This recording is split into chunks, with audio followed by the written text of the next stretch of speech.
Holy shit, we got Nick squared on here. This is weird. Yeah.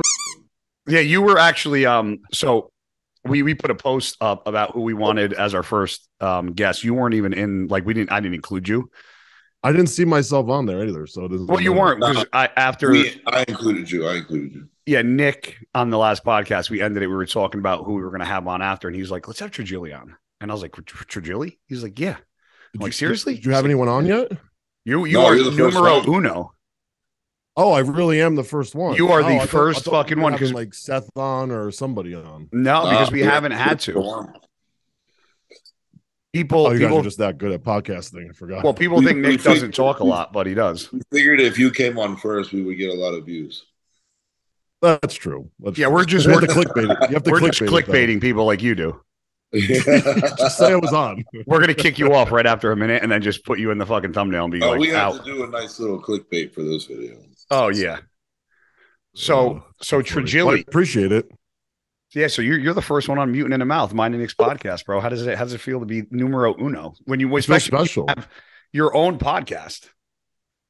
You know, it's funny too because I haven't really recently I haven't done any other podcast, and I'm sure the same ones probably ask you guys to do their podcasts all the time, but I just usually don't do them. I just don't really feel like doing them, honestly. I'm not really big into doing interviews either. Like I'm not. I don't know. Why do you turn people's podcasts on? Is it strictly because you don't want that on, you don't want to like them to get views, or you just kind of want to hold your information for yourself? Like what's the main, because you and I know you told me that a lot of people, even people that friends that I know that podcast that I'm on, tell me, or you told me that you've been asked to go on and you just don't really have the reason. Is there like a reason behind that? I don't know. Like I just feel like I look at Milos, for example, and I hate to use Milos as an example because I do really like Milos, but he's like the podcast whore. Like he goes on everyone's fucking podcast. Everyone's podcast. I just feel like you get stale like when you do that after a while. So it's like, yeah, if you do too many. Yeah, I think there's like a fine line of like go on here and there, like and like I don't know. I'm just weird about it too. And honestly, I'm not really big on like doing collabs all the time either, just because I hate that fucking I like word. to do my own news and I like to report my thing and like get like you guys I know personally, so it's a little different. But like to go on some random person's like video and to talk to them about random shit that I have know nothing about them. We have nothing in common. To me, it's just not fun. Like I don't enjoy that at all. You know? I agree with that. And personally, I don't care what people have to say. I'm not that interested in like some stranger, like what he has to tell me about like something. I'm just like, I can't even fake it. Like I'm not gonna sit there and be like, oh wow, it's so interesting. Do you watch, or you or Nick, do you guys watch podcasts? Because I know for me, like I don't watch any podcasts. I don't watch any podcast that I'm on. I don't watch anybody else's podcast. Like I'll watch like clips of yours that you post, or like things that like come up that are news. Like I'll click on that. But like even I have friends that like listen to audiobooks. I can't listen to somebody else talk. Like I have to, if I'm going to read a book, I have to read it. I can't have somebody. No, I do enjoy watching other people's podcasts. Yeah, I see. I'm not like that's literally my life from the minute I get up to the minute I go to bed. Well, that's where you get your content, right?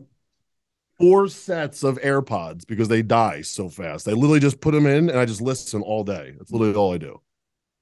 Is that because that's how you get your content? Yeah. Some of it, I would assume, right? So, I mean, I would say like from the minute I get up to like pretty much like 3/4 of the day, I'm listening for content. And then at nighttime, I try to like unwind, just do my own thing. Watch movies with your wife, like you always fucking tell me when I try to call you or text you. I'm a movie whore, so like I watch a lot of movies, but I also do like have the podcast. It wasn't that good. Like I like, but what'd you say about movies? I said I just saw the new Creed. I didn't really like it. I was literally gonna go tomorrow, and I hear everyone hates it now. It was that bad. It was pretty disappointing. Yeah. Really? Was Michael B. Jordan bad, or was the movie bad? I think the movie was bad. It was cheesy, right? A little bit. Oh, Stallone fucking. Yeah, I mean, listen, the second one wasn't that great either, but even the like the big end fight scene was shit. The Did last you see? Go ahead. Go. Did you see the Jake Gyllenhaal movie coming out with Conor McGregor? They did that. They were filming that last scene for the movie at the last UFC I didn't fight. see it. I saw that part. No, it's not Roadhouse. They're coming out Roadhouse. It's not out yet, but the scene looked really cheesy. I'll send you the clip. It just looked like terrible. I can say this: tacky. That the Jake Gyllenhaal movie Southpaw is up there as one of my favorite boxing movies of all time. And that's come from like a huge Rocky fan, like love Sylvester Stallone, loved the like grew up watching the Rocky. Well, that was another thing, right? With Creed, they cut Sylvester out, and I think that kind of just ruined it. Oh, Creed 3, he's not even in it. Not at all. Not even a mention. Oh, yeah. See, that makes me not even want to see it. That's weird. I didn't know that, actually. The end fight scene. There's 2 fight scenes.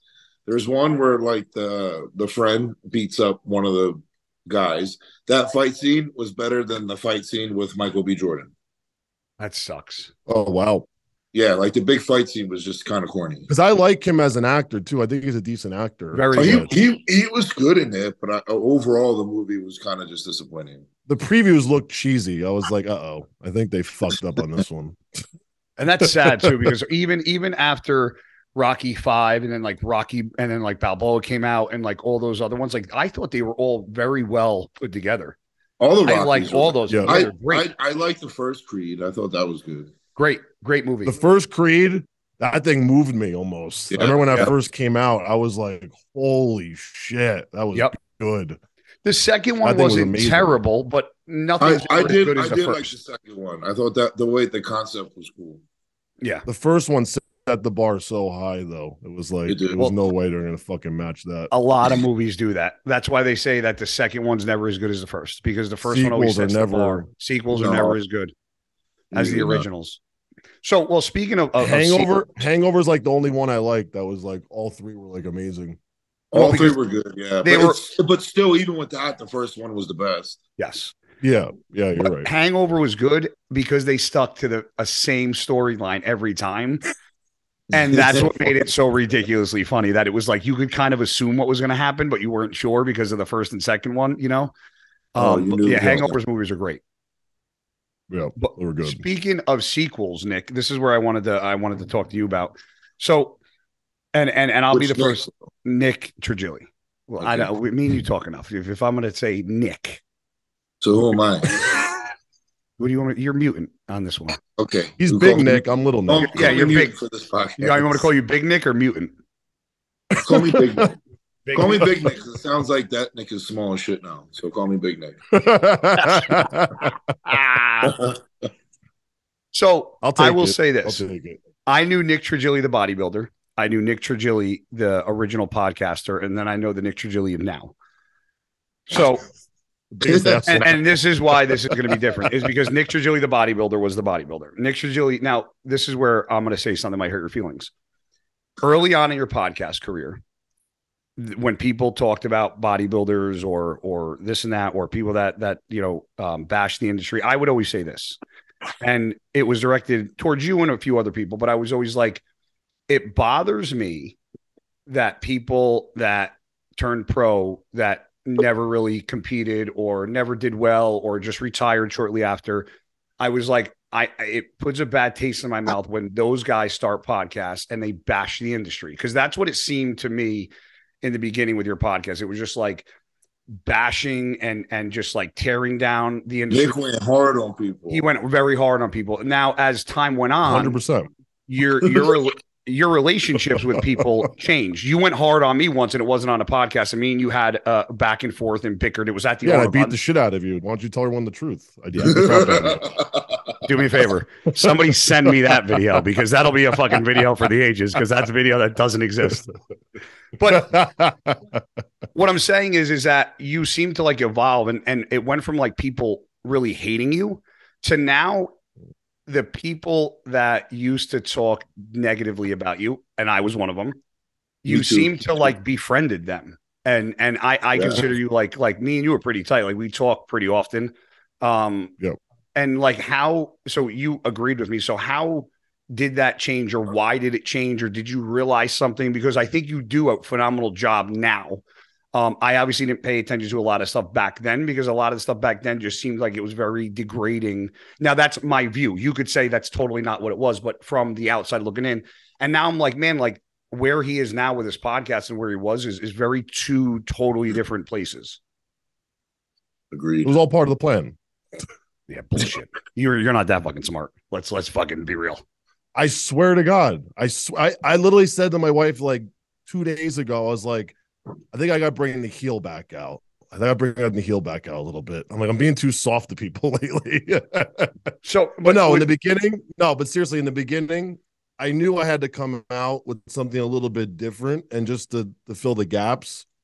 My last YouTube channel was up to like 75, 80,000 subscribers. And when I lost that channel, that's when I was like, you know what? I got to revamp things because what I was doing was like dead. It wasn't exciting. It wasn't entertaining enough, number one. And at that point, I was like year 8 or 9 into YouTube, and my channel just wasn't growing. I was like, I should be a lot further along for the amount of content I was doing at the time. But I had to also, it was a good reset. And I also had to look back and be like, what am I doing right? What am I doing wrong? And that's when I really started to like study YouTube. Like I made it a full-time job to study it. I didn't have a channel yet. And I was hopping on, unfortunately, I kid Leo's channel. I was trying to help him out, and he was also helping me out. It was like a give-take relationship. And then when I told him I wanted to start my own, that's when the whole thing exploded with him, where he like hated me because I wouldn't work with him anymore. And he got pissed, which it's fine. I understood why. Yeah. But I eventually told him I was going to start a new one. So during that time, I was just kind of like collecting, like building, writing notes, like what I wanted to do, what the plan was. And part of the plan was, okay, to get people's attention, I have to come out of the gate hard. Now, I don't know where that was going to go or like where I was going to take it. Yeah. And I knew eventually I wasn't going to be able to do that anymore because at the end of the day, you can only do that so much where people are like, all right, bro, like enough. Like your shtick's over. Like you're being a dick. Like it's too much. Like, and I also, for the most part, I know who I was. And like that was me putting on like 50% of an act and also 50% being myself. Like, you know what I'm saying? So it was only so far I wanted to keep that going. And I knew it wasn't going to be the long game, right? So I wanted to capture an audience in the beginning. That was the goal always. And then where it went from there, I was just basically taking it like month by month. But definitely came out of the gate hard for a reason. But I didn't know what was going to happen out of that whole thing, to be honest with you. It could have blew up my face. It could have, who knows, you know? Big Nick, what was your first I interaction? definitely knew I wanted to get away from like interviews and stuff because I was doing so many before. I was just like so the one-on-ones, like one-on-ones. You mean? Yeah, especially over the computer, it's not the same. Like it's really not the same. When you do an interview in person, there's just so much more there for someone to watch. Yeah, there's more substance to the interview. Yeah. So, Big Nick, what was your first take of Trigili? Oh, I First could go take. way back, man. I want to hear it. Take me where back. does it start? Ah, Oh, from my Jesus. knowledge, Get the popcorn it out. started with Dom, I believe. Yeah, it was Dom. Yeah, it was Dom. And then, you know, me and Dom had a falling out. And then next thing I know, Nick and Dom made like 3 YouTube videos bashing my entire life. Cardone? We went after you hard. Yeah, Cardone. Yeah. That was like 2017 or 18? 18. I was 18. 18. Yeah. Dom planted a missile in my head. He was like, he's the worst person on the planet. I'm like, I'm got him. Let's go. and look how the tables turn now. Yeah, where's Dom? and now me and you are friends. Isn't Dom doing like MMA now? Doesn't he do like MMA fighting? He's in Florida fighting people now. Yeah, he does like MMA. Yeah. I told him to stop. I was like, "You're out of your fucking mind." I'm like, "What are you doing?" Like, when did Big Nick and Little Nick kiss and make up? I think this year, really. I mean, we were cordial. Like there was times where I think you liked me. I think there's times where you didn't like me more. Yeah. I think, right? I think I'm just going off what I think. Yeah, well, I think I didn't like you when the whole Matt situation came out. No, you definitely didn't like me for that. No, I definitely didn't like you. But then we actually you liked me. You liked me. I felt like you liked me when you weren't the flavor of the month. That was like the time I felt like you liked me, and you're like, you felt like we were cool. And then when something came out, I didn't hear from you, so I was like, oh, he probably hates me again. Well, because at the time, like you said in the beginning, you went hard. Yeah. So even now, when I watch your videos, you don't bash. You give your take, your constructive criticism, right. And like, if you haven't done a video on me like that lately, but even if you did it in that style, I wouldn't care. But when you made the videos earlier, and you, like I said, you went hard. Well, plus also you were getting it from all angles. Like, I got it from every angle. I was the least of your problems at that time. Everyone was a fucking attack. I mean, and rest in peace, Boston Lloyd. He was like the steam engine, like fucking right down the track. Yeah, like he was like the head runner of all that whole thing. He was like the gang leader of that fucking mess for you. He was. He truly was. I actually was just talking about it on the video I did the other day. So wait, Boston didn't like you, and Big Nick? No, from what I've talked to Boston, and he would tell you every day he never had a problem with me. He just God, he's the worst. Worst, that kid. So he did have a problem. No, I don't think he did. I don't think he had a problem with me either. He would hate us in the public eye, but then he would text you like after and be like, "Oh, I love you, bro. We're friends." Yeah, like what? He would talk shit about me, and I never met the kid in my life. He would bash the shit out of you, and then text you privately, like, "Yeah, man, you know," and try to give you solid advice. Yeah, like. And I'm like, what the fuck? Well, here, let me help you. It was a very, very, very weird approach. Very weird approach. I do agree with that. So now the way you approach things, I mean, even from the Hunter and Brian thing, it almost looks like you're almost like a mediator and trying to fix problems rather than start them too. It seems like you're almost like a Dr. Phil of the fucking the podcast. Let's back that up, okay? I did that situation to hopefully make it a little more exciting, and then it kind of like halfway through it, I was like, "This fucking sucks." I was like, "What is this? What are we doing here? Like, what are we?" Like, well, it was just two guys that have a falling out. That was it. They were supposed to talk. I tried to watch it, but it was like nothing was going, like nothing was happening. And I was like, I was like, are they going to do something? Like, are they going to say something? That day started at like 1 o'clock in the afternoon and ended at like 10 o'clock at night. That's crazy. For various reasons. I mean, listen, you guys know, if I have a problem, I just pick up the phone and call. I don't need I don't know why grown men at this day and age don't do that. Story short, nothing was solved. No, nothing was solved. Well, that's what I'm saying. So, like, what was the resolution to that? Is it just? Well, see, from my perspective, watching it, all Brian cared about was why Hunter wasn't friends with him anymore, and that never got answered, and that never got solved. Nope.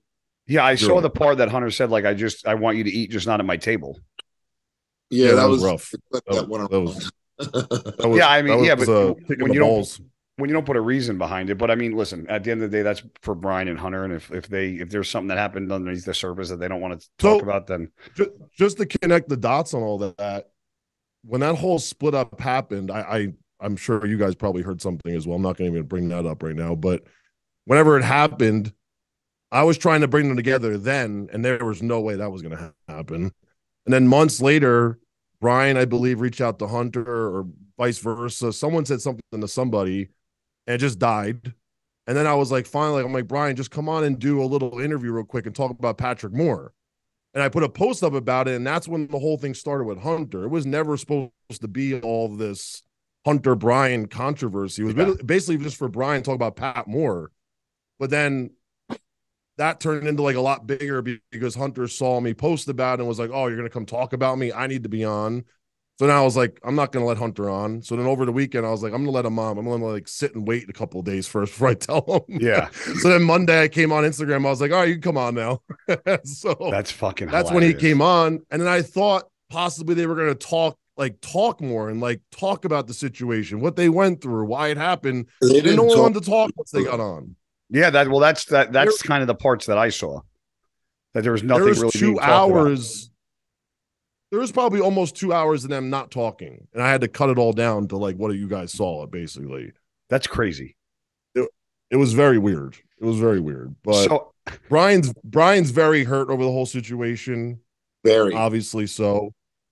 I feel like Hunter's not hurt for whatever reason. He just seems like he cared about his reputation more than anything, like his PR. Like he wanted to come with his notes and be prepared, have the screenshots. Like he was prepared. Hunter was more worried about what people thought of him more so than what Ryan and him, what happened to their falling out. So they were both looking for two totally different things at that interview. So who is the person that most hates Nick Trigili in the industry? Because I feel like there's a few that I can name, but who do you think is like up there, like top 3 right now?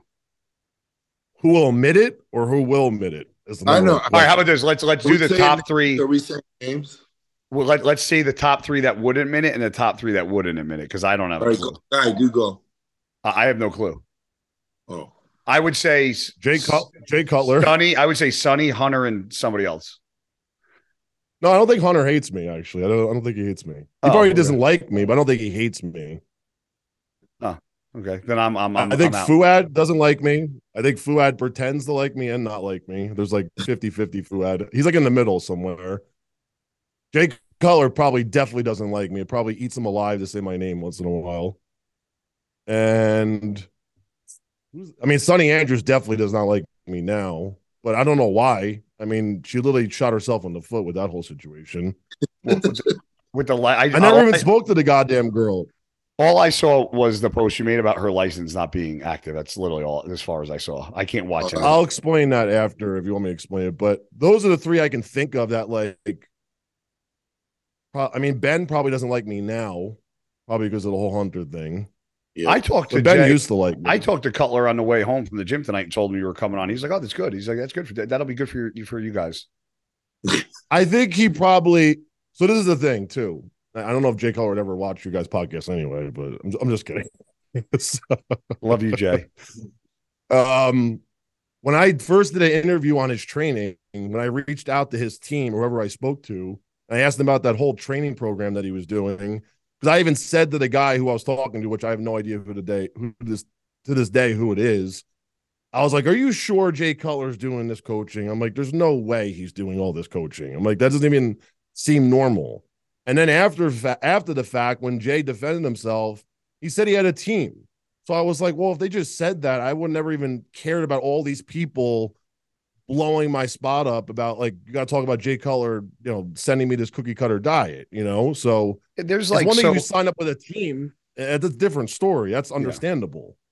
Yeah. So but that was the only thing I ever made about him that he'd be mad about. For me, as far as the coaching thing goes, because I get asked this a lot, because people see my coaching stuff getting posted and they're like, a lot of people are like, well, is that you? So it is me, and I do it all. And one thing that I've learned through coaching, and this is just me throwing it out there, not defending anybody or standing up or going after anybody, but two things that I've learned. One, if you're a pro bodybuilder and you're well known, it's very hard to do it all yourself. That's number one. And by that, when I say all by yourself, now, I mean, I do all my coaching, all my diets, all my training programs, supplement programs, cardio regimens. That's all me. Now, I do have on the back end of my Instagram, I have a consult group that I hired that I pay a lot of money to, and their job is no different than a headhunter who would look for a job for somebody else. All they do is they find me the clients that are serious and have the money to spend on training, because I don't have the time to sit in my DMs all day and go back and forth with everybody. But as soon as somebody signs up, they are given my phone number and they text me. And then we go back and forth. We jump on a call. We go back, and then check-ins every week sent right to me. We get on the phone call. They text me whenever they need. So there are teams involved. So I don't know at what level, Jay had a team, or I have a team, or this one has a team, but I know what my team does. And all my team does is find the clients. And once the client is signed up, they are handed over to me, and that is it. And it's a 100% me. So if you do it the right way, you do have to have a team there.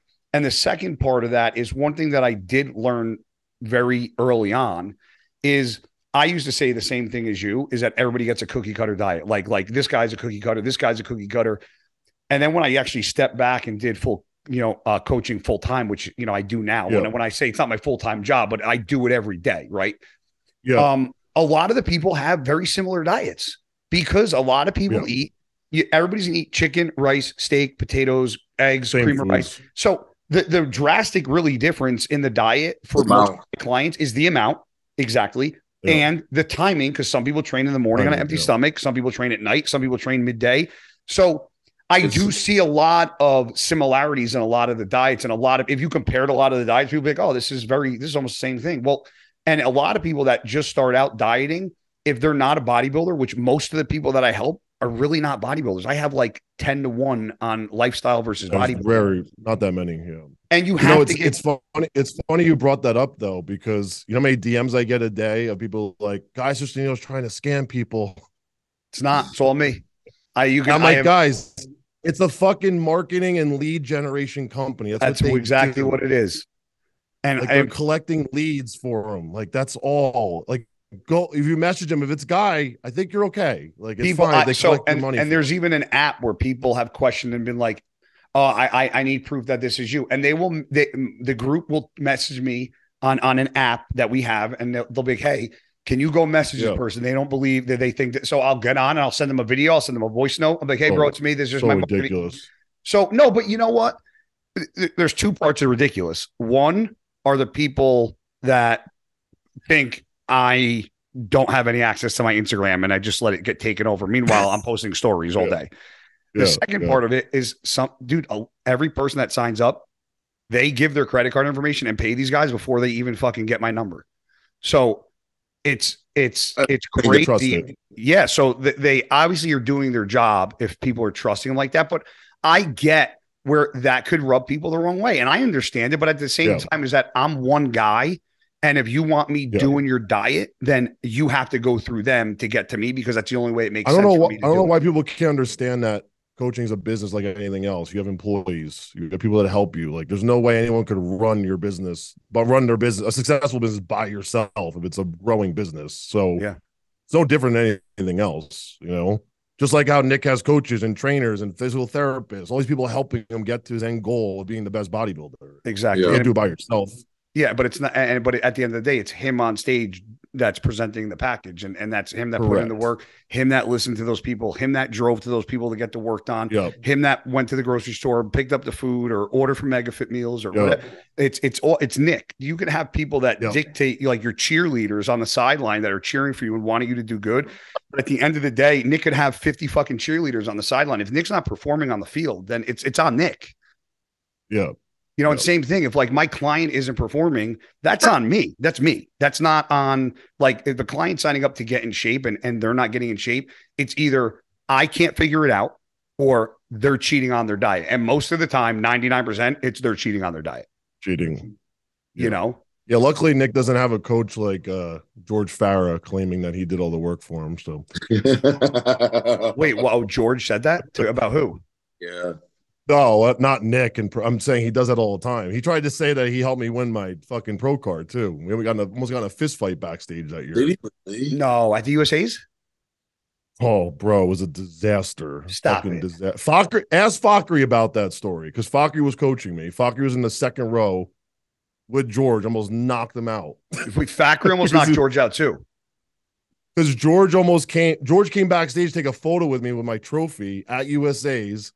And tried to post it up and be like, "Oh, new pro card." I'm like, "George, are you fucking out of your mind?" And Fakri came back there and flipped out, like flipped. And Fakri's not somebody that I would fuck with. No, definitely Fakri's not somebody. And his temper's out of control. No way. Definitely not.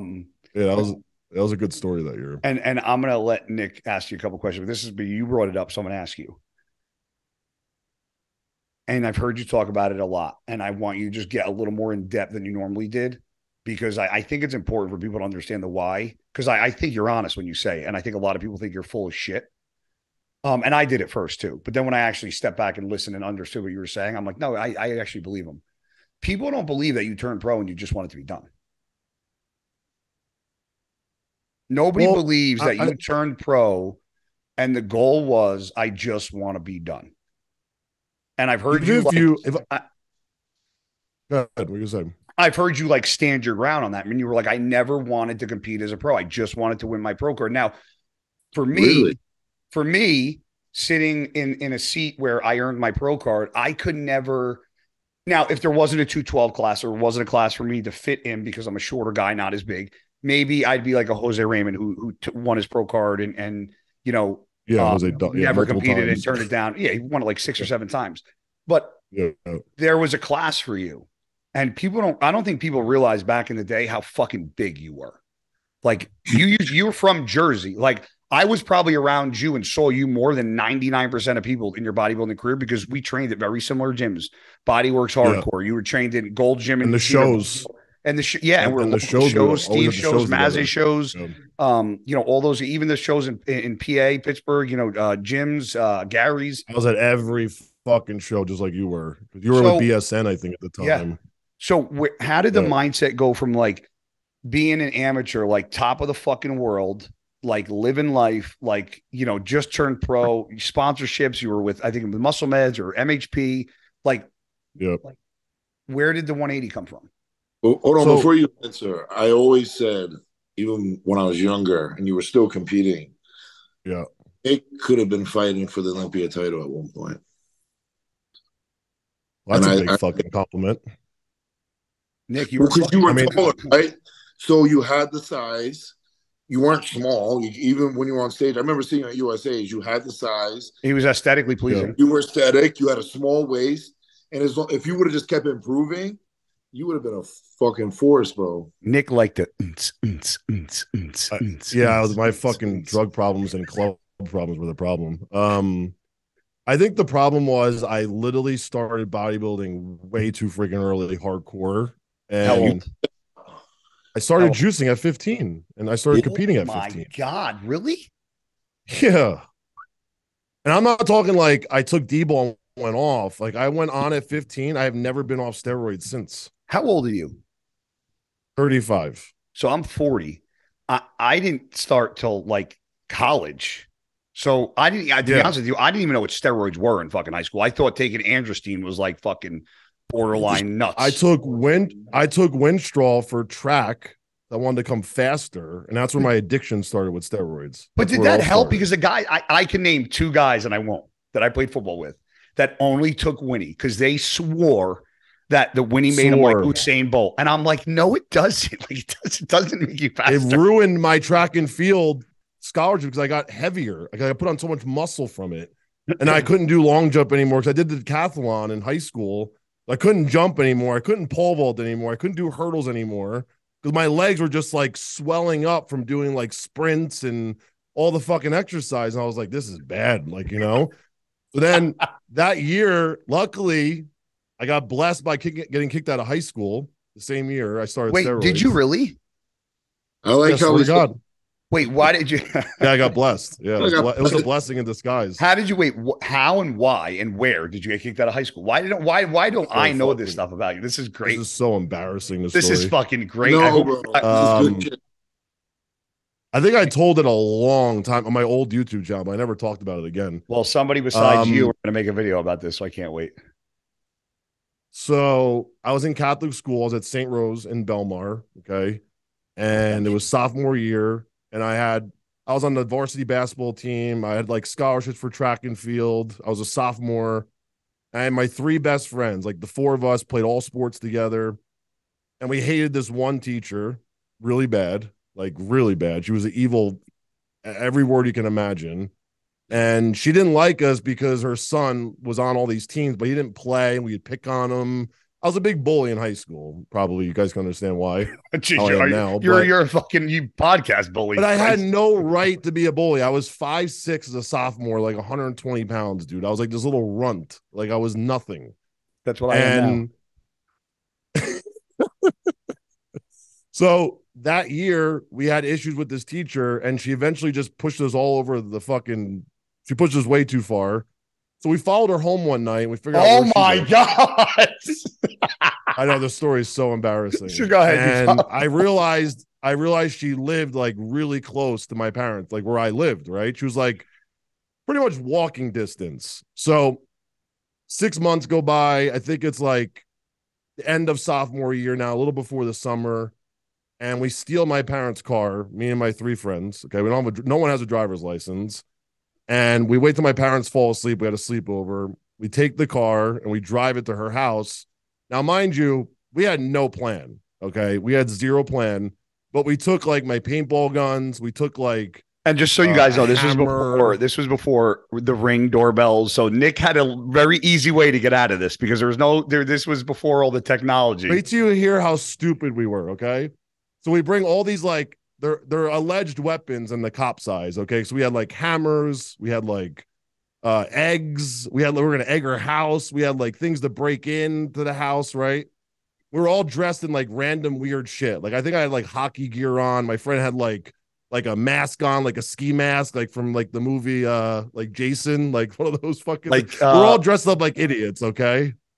So we steal my mom's car, which she had like a Chevy Trailblazer at the time, and we park like a block away from the house. We're like pretty much it's visible, but we're by the house.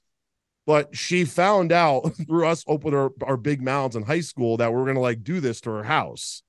So she had cops patrolling her house that night. It was like a Saturday night, and we had the car parked off on the side of the road. Before we even got out of the fucking car, bro, the cops pulled up to the car and put the lights in, and we're all laying in there like trying to hide with all this shit in our car, like paintball guns, like fucking duct tape, like weird shit. So no one has a license. So they asked for the license. No one had a license. They ripped us out of the car. We all got arrested that night for like mischief and all this other stuff. And then the next morning, Monday morning, I got a call from our principal and I got expelled because the teacher pressed charges against us for like, bro, all this crazy stuff. Like, but you didn't do anything. We didn't do anything, but we had all these intentions to do all this stuff. And they charged us with like mischief and damaging this, that. Bro, it was like so many charges. It was insane. They threw the book at us. But luckily I was not 18. What? Did they all stick? They all stuck pretty much. So I had to do like scared straight. I had to do this like juvenile thing. Bro, it was a nightmare. Okay, it was a nightmare. My dad had to pay so much in fines. It was like so they like put you in like a jail to scare the shit out of you? I had to do the scared straight program. They put me in a juvenile, like, it's not jail. It's like this juvenile learning center. It's a detention center type of like jail place for 90 days. Yeah, it was a disaster. But my Catholic school took it like very serious. Like you're out of your fucking mind, you know, basically. So where did you go after that? So I missed the rest of sophomore year. I didn't go back until like mid junior year until I finally got into Ocean Township High School. And I finished my school there, but it was a nightmare, bro. Because at that point, I had all my scholarships like coming to me. I had all my friends. I had everything. And then what were the scholarships for? Schools, track and field. Okay. Yeah. And at that point, I just lost like all my friends. I lost all the motivation to do sports at that point. I tried to do them at public school, but I just didn't care anymore. And at that point, and I started steroids. And that's why I started working at my first job. Nick, I think you guys been to that gym, Jersey Shore Fitness Shop in Bradley Beach. Yes. That was the gym I worked at, okay, when I got kicked out of school. That was my first job. Oh, wow. And that's where I met Gaspari and Jason Arntz and Victor Martinez. They were all training there. That's crazy. And that's where my whole fucking steroid shit happened. That's where I became obsessed with steroids because everyone's in there juiced out of their minds. Huge. And I'm like 15 years old doing the weights, clean up the weights, working overnight shifts with all the like degenerates in there. And that's where it all started. That's literally where, and that's where I met Phil Viz. That's where my life really took a turn for the worst. That's where I met Phil Viz. Are you guys cool? I haven't talked to him since 2018, probably. Yeah, me and Phil, I mean, we're not like good friends. We're not enemies. We just have a cordial, like, hey, what's up? Like, I don't know him like that. I'm not going to say anything bad about the kid. He's never did anything to me per se. I just don't care for him. We were friends on and off for a long time, but I got to be honest, he's just not all there. He is just not all there. And well, I mean, I don't think any of us are that fucking do this shit, right? Oh no. Yeah, but emotionally, like you can't have a friend that's like so unstable like that, where you just don't know what the fuck he's gonna do. Like he's just like he's a fucking like he's a like a kettle, like he's just ready to fucking blow.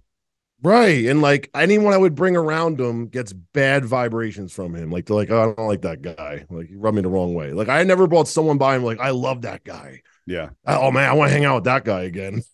Like so I don't know, man. At that point in my life, at 2018, there was like some bad shit that happened to me that year. I cut out so much stuff out of my life. And that's like where I kind of had to start. I mean, that was the shit that was going on with Dom Cardone, all that stuff. It was a bad year for me. So I tried to like cut all that loose fat off after that and just kind of move forward past it. But yeah, getting kicked out of school, that was the big turning point in my life. And that's where like I started working for Gaspari when I was 18, 17 years old, working in the warehouse. That's how I started meeting everybody. So do you think you would have would you have got into bodybuilding if you never got kicked out of high school? It's a good question. That's why I said it was like a blessing in disguise almost, because like that's crazy. I loved bodybuilding already. Like, don't get me wrong, I already had like the magazines. I was already shaving my arms. I was going tanning. Like I was like a bodybuilder, but I wasn't, like I wasn't in like that culture, that world yet.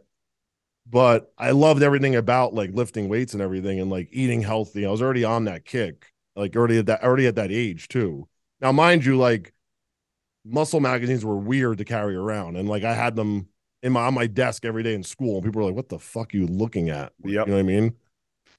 So the thing with my pro career, though, like I told myself, give myself 10 years.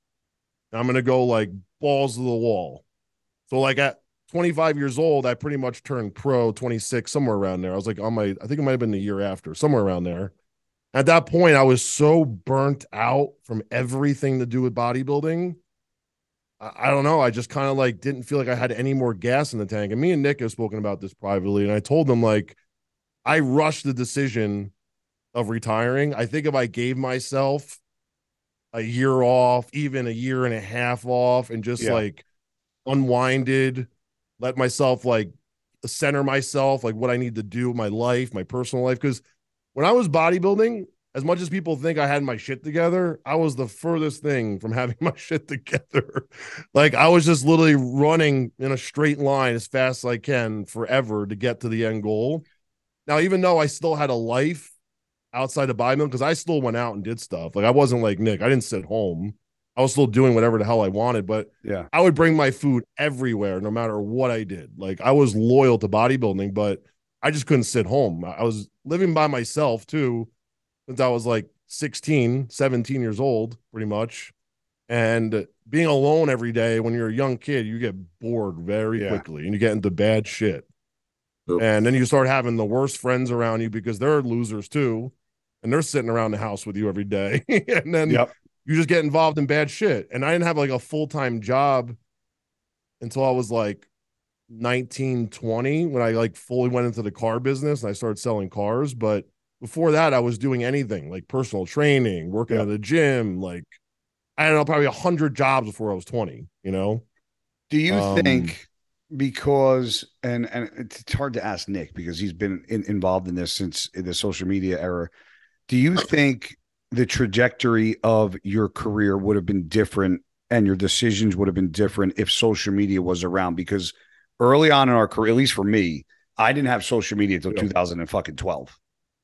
And it really wasn't relevant to anybody until around that time. So do you think you would have been more subjective to the decisions you were making if it was on social media in the public eye, the way everything is now, like the going out, the partying, the drinking, the drugs? Like, do you think maybe that would have been a less of a variable if social media was around and you were more in the public eye the way you are now?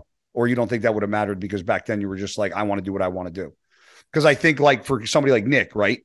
Nick's only, I mean, Nick, you could say I'm fucking wrong.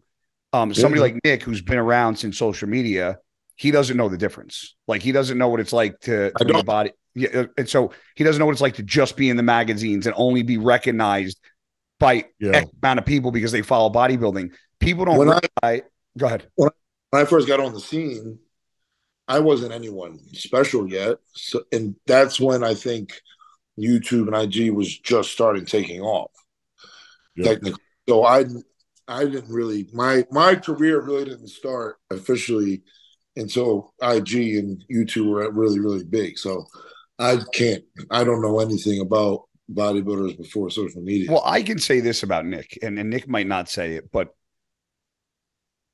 Nick didn't do anything until he was a pro, meaning this, until Nick was like right at turning pro ranks. Like Nick was a guy that I like to say to people like myself, Nick's somebody that put the phone down and did the work. And then when he got to that level, that's when the phone came out, the camera came out, the camera crews came out, the social media posts. Like, to me, that's what it's about.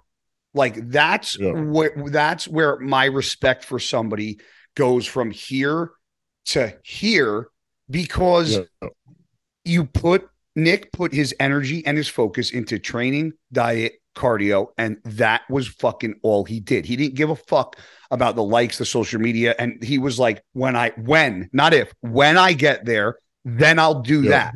The problem is these days is that people go, because they have a platform, I'm going to do what he does, but they're not in Nick's shoes or my shoes or your shoes. And then they get upset when guys like us are actually training, and we get pissed off that a tripod's in the way, or fucking there's a group of people filming, because that's not how we're programmed. And regardless of how social media is, you can't unprogram the way we train in the gym. Like, I can't take, like, Nick, I don't know, maybe you can, Nick, big Nick, little Nick. I can't change what happens to me when I start working out. Like, my training partner, I told him to come over. He's sitting across from me. He's 21 years old. He will tell you, he will ask me questions. I barely speak when I'm in the fucking gym. I barely say two fucking words to him, because to me, my energy goes into the fucking set, and whether it's like, and I scream and I get in your face, but that's all that switch in me just goes up and down, and that's it. Yep. You know, and I was in my zone. That's how I was. I just worked out. Well, we trained a few times side by side, and I think together once or twice at Gold's in Teterboro, that Frank Catania. Oh yeah. So, shout out to Housewives of New Jersey. Yeah, Frank and Maz. I was just talking to him the other day, actually. Frank or Maz? Frank. No, I don't talk to Maz. And what's crazy is actually, I'll add Maz to probably that list. By the way, put Maz on there. Really? We were talking about before. I don't think he likes me. Maz is a guy. I'll tell you that story off camera. So Maz, I like Maz. I just don't think he likes me. Me and you are older than Nick. So Nick's like, we have all these older stories. Nick's just like taking it all in. Maz for me, is one of my, in the sport of bodybuilding, probably one of my oldest, closest friends. Oh, wow. I know that. I lived on top of my grandparents for a very decent amount of time. Both my grandparents were very sick. I took care of my grandmother. Took her had to take her to the bathroom at times. So many times I called 911 from slipping and falls. And my grandfather had the lower lobe of his lung removed, and he was on oxygen. I mean, they both passed away. God bless them both. But, I lived on top of them for a while. I took care of them, and it was like, it was a lot. It was a lot to deal with. It was a lot to take in at that age. And watching all that. Yeah. And it, when you get to a point in your life where you see what age does to somebody, and how father time is there no matter what. Like, I had a very different sense of life, because I truly don't believe people can accept or understand life until they actually know what it's like to really have fear, or almost come face to face with death. And I think when you see some of the things that I've seen, been in the positions that I've been in, almost died on a few occasions, like, my enjoyment comes from just being able to do what I love. And that's just being in the gym. And that's where I thrive. And that's where my passion is. And that's why I think, for me, I was not a great bodybuilder. I have all these pictures around my room of my friends, of things that I've done, but I was an average good bodybuilder. I wasn't a great bodybuilder. Yeah, but that's what makes bodybuilding so cool, though. You can all be your own. What I'm saying is that like I look at somebody like yourself and like Nick, Big Nick, and we all did things a little differently, but we did it on our own fucking accord, on our own terms. With, and I was saying it early. I was saying this to somebody earlier at the gym. Like I didn't have a cheerleading fucking team on the sidelines I had my parents that were like, "What are you doing?" And nobody else around me gave a fuck. Nobody, and I could tell you this: half of the fucking people around me, and I'm sure Nick, Big Nick, can attest to this because I've seen it. Even the closest fucking people around me at that time were some of the biggest fucking snakes that didn't even fucking want me. I remember Kenny Wallach pulling me aside and telling me that a certain person that was at the show when I turned pro made a comment and barely cheered when I won my pro card. And he was somebody that I fucking trained with every day. So it's crazy to see, three people on this podcast right now from the same fucking state that accomplish the same status in a lot of ways in the sport, are very successful, make a lot of money in their own way. And they were all, regardless of what anybody wants to say, very successful bodybuilders. Nick is obviously a cut above the rest of us when it comes to bodybuilding, but it brings me pride to see, us three sitting here being from Jersey. And then you have somebody like Sean Clarita, who's a fucking Mr. Olympia 2-time. Then you have, Akeem Williams, you have a Victor Martinez, you have Rich Gaspari. Like Jersey's got a really fucking set of bodybuilders. And if you look at all of them bodybuilders that I just named, they all fucking train with the same intensity and the same mindset. Rich is fucking 60 years old. He still trains like a fucking maniac. And people go, I even make comments. I'm like, what the fuck is he doing? But I'm like, you know what? I'll probably doing the same fucking thing at his age because Rich used to train like a fucking savage. Holy shit, bro. Scary. Chris Aceto says, you make you shit your pants scared. Chris Aceto says to this day, nobody trained ever now or then as hard as Rich Gaspari did.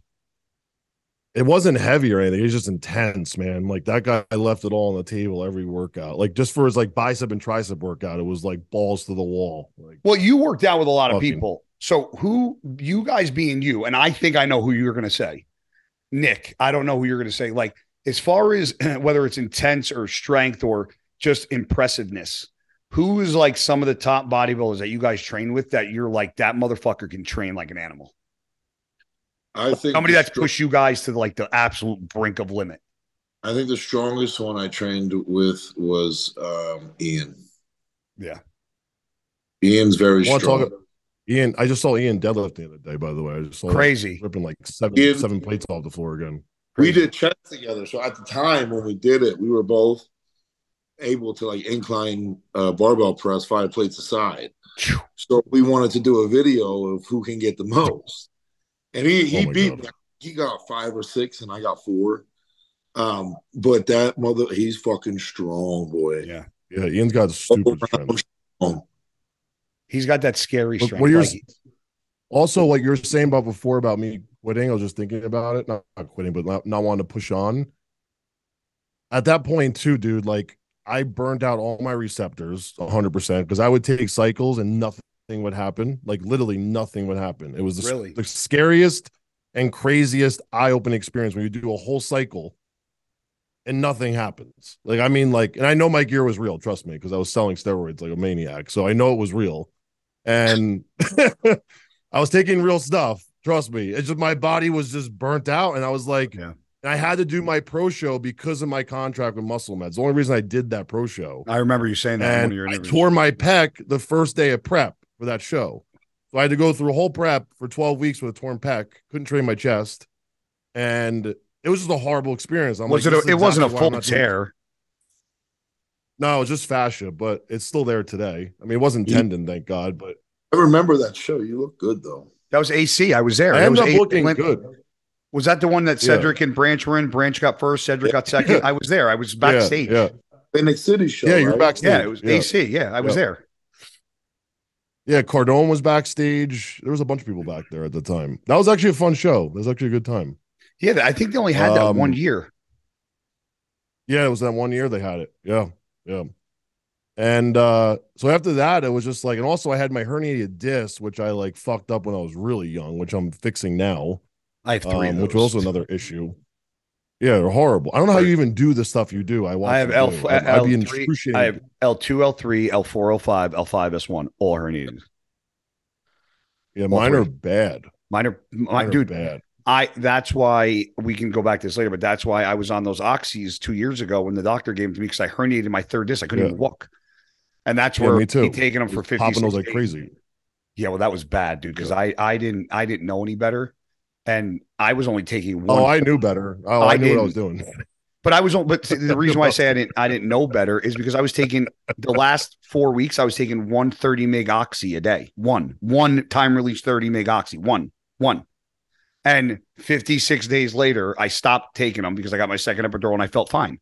I went to get my teeth cleaned and driving my teeth, bro. Heart rate went through the roof. My fucking eyes were dilated. I was pouring fucking sweat. I didn't know what the fuck was going on.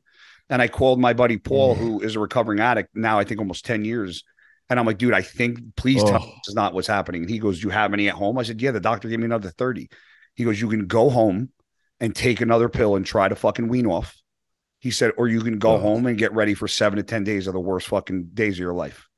The worst. I came inside. I took the oxys. I brought them upstairs. I put them in the fucking, in the bathroom sink, like in the drawer. I went downstairs and I never fucking looked at them again. And I fucking dealt with it. And it was fucking. God bless you, man. You are a strong person to do that. Let me tell you something. I was standing in my kitchen. It's a true story. It was about 3 a.m. And I remember out loud saying to myself, I was like, God, thank God this is happening to me and not somebody else, because I don't think any of my friends would be able to fucking handle this. And I'm like, I'm glad it's me because I know I can deal with it. But I literally said out loud, now I know why people blow their fucking brains out coming off this shit. Because it was that fucking hard. Dude, there was 2 days where I couldn't get off my couch and even walk outside to let my dogs out. I was that fucked up. It was bad. It was bad news, but I dealt with it. And that's why I get so mad. And people are going to jump down my throat when I say this. And I know it's not the right thing to say. That's why it's hard for me to understand addiction, because you just have to choose to not fucking do it. And that's why I came inside and I had a bottle of 30 milligram oxy sitting on the fucking table that I was taking every day for 56 days. Now, that's not 5 years. That's not a year, but that's 56 days. Doesn't matter. It doesn't matter. That's still, matter. My decision was, and I was already going down the rabbit hole of fucking withdrawals. And I walked in the door and I put them upstairs and I said, this is it. This is what we're going to do. This is it. I can't believe you kept them in the house. I'll go get them right now. They're in my fucking, I'll get them right now. They're in my fucking. So fucking I keep them there as a reminder to myself that no fucking pill person or anybody is stronger than fucking my mind. So those will stay there until I fucking either A, God forbid I have a surgery again, I need to take something, or B, as a reminder that fucking you're better than that. And that's what I think it's important. It's going to be like Wolf of Wall Street with the Quaaludes, where they have like time release from like being so old and it hits them like 7 hours later. All fucking whacked out. Nick, you're young. You never had like a serious setback, like injury or something. Like we've all been through like the trials and tribulations of breakups and stuff. But like, did you ever have like a really bad, whether it was amateur or pro career, like a setback that maybe nobody ever really fucking knew about? I know some things, that you went through, in your mental state, but like, I talk. I was just asking you a very nice question. Let me answer the question. He wants you to answer a question. Go ahead with your leopard fucking spotted skin. Go ahead. No, I honestly, I haven't, except I tore my hamstring when I was 4 weeks out from the USA's in 2019. Oh, I know you tore it. Oh, neither did I. Other than that, well, yeah, because I didn't really talk about it. That's a story for tomorrow. I did. Nick's gonna be doing. I had 455. I had to say it. Yeah. I was doing lift like deadlifts, and I had 455 on there. And I think on rep 4, it just went. And I wasn't too nervous about it because I thought, when you tear something, usually bruises right away. Mine didn't. it swelled, but I'm like, we'll see how it goes. And then 2 days later, it actually bruised up quite a bit. Wow.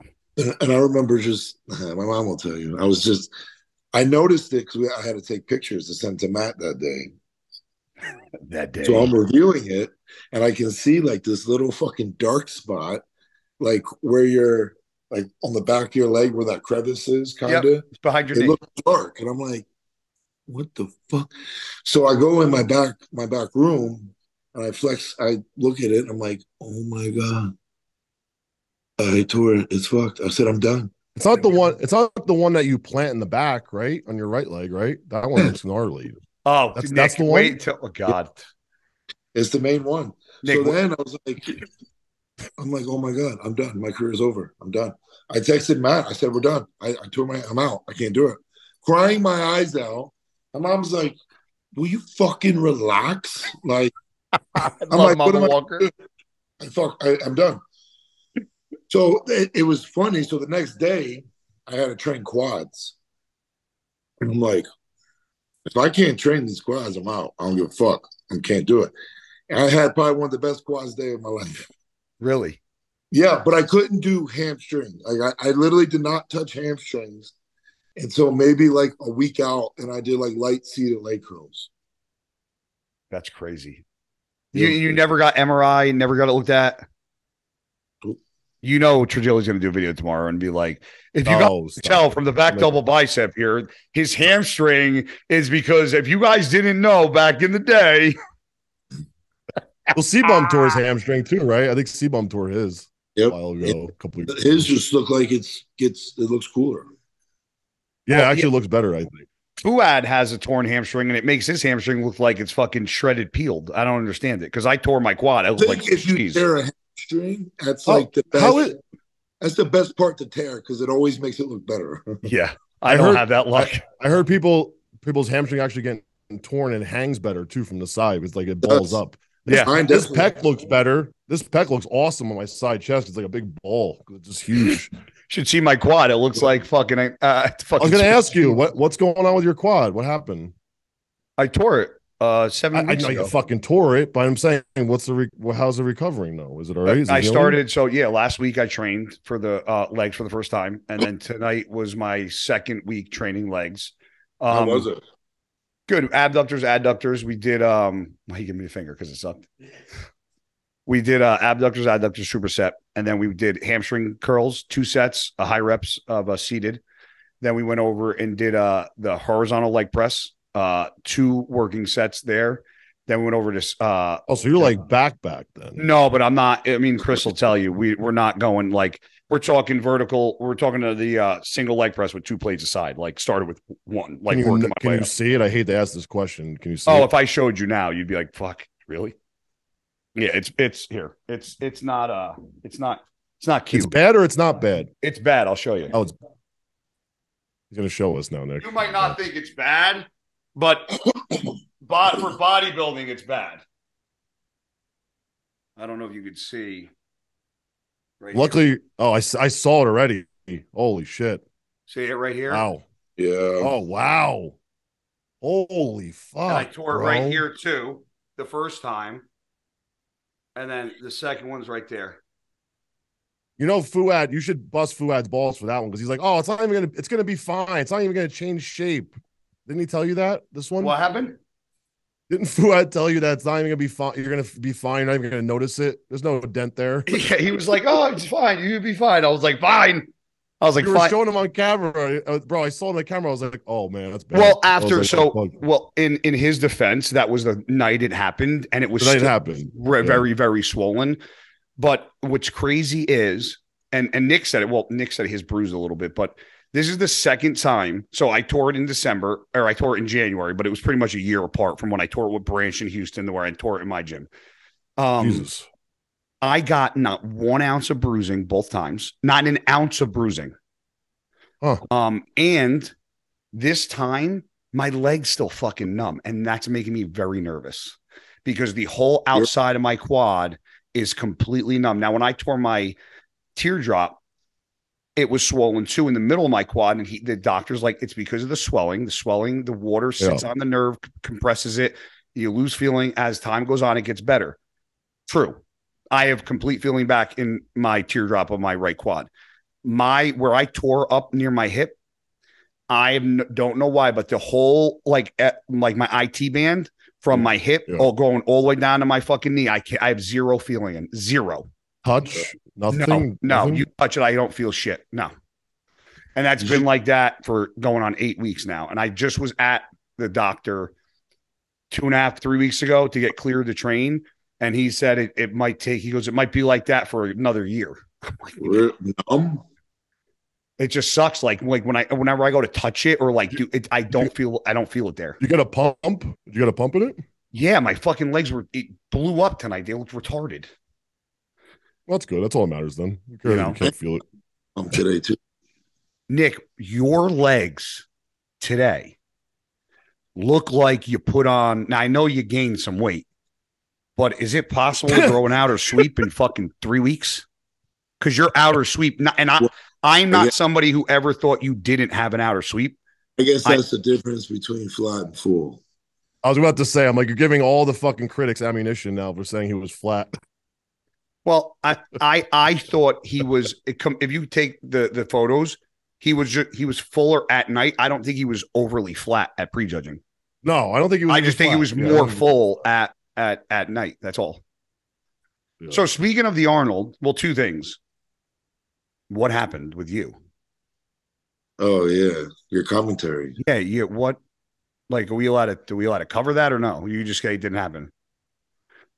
No, I talked about it on one of my videos real quick. So initially, I blamed Fam Mio, and I didn't know there was another party involved in this whole thing because I tested this for like 2 months before we did it. Okay, and let me just explain what's going on, why I wasn't there too, because people were like, "Why don't you just go?" Well, people think you're afraid to go to shows because people think you're afraid to go to shows because people, perspective of people that talk to me, they think you're afraid to show up because you're afraid you're going to get your ass beat.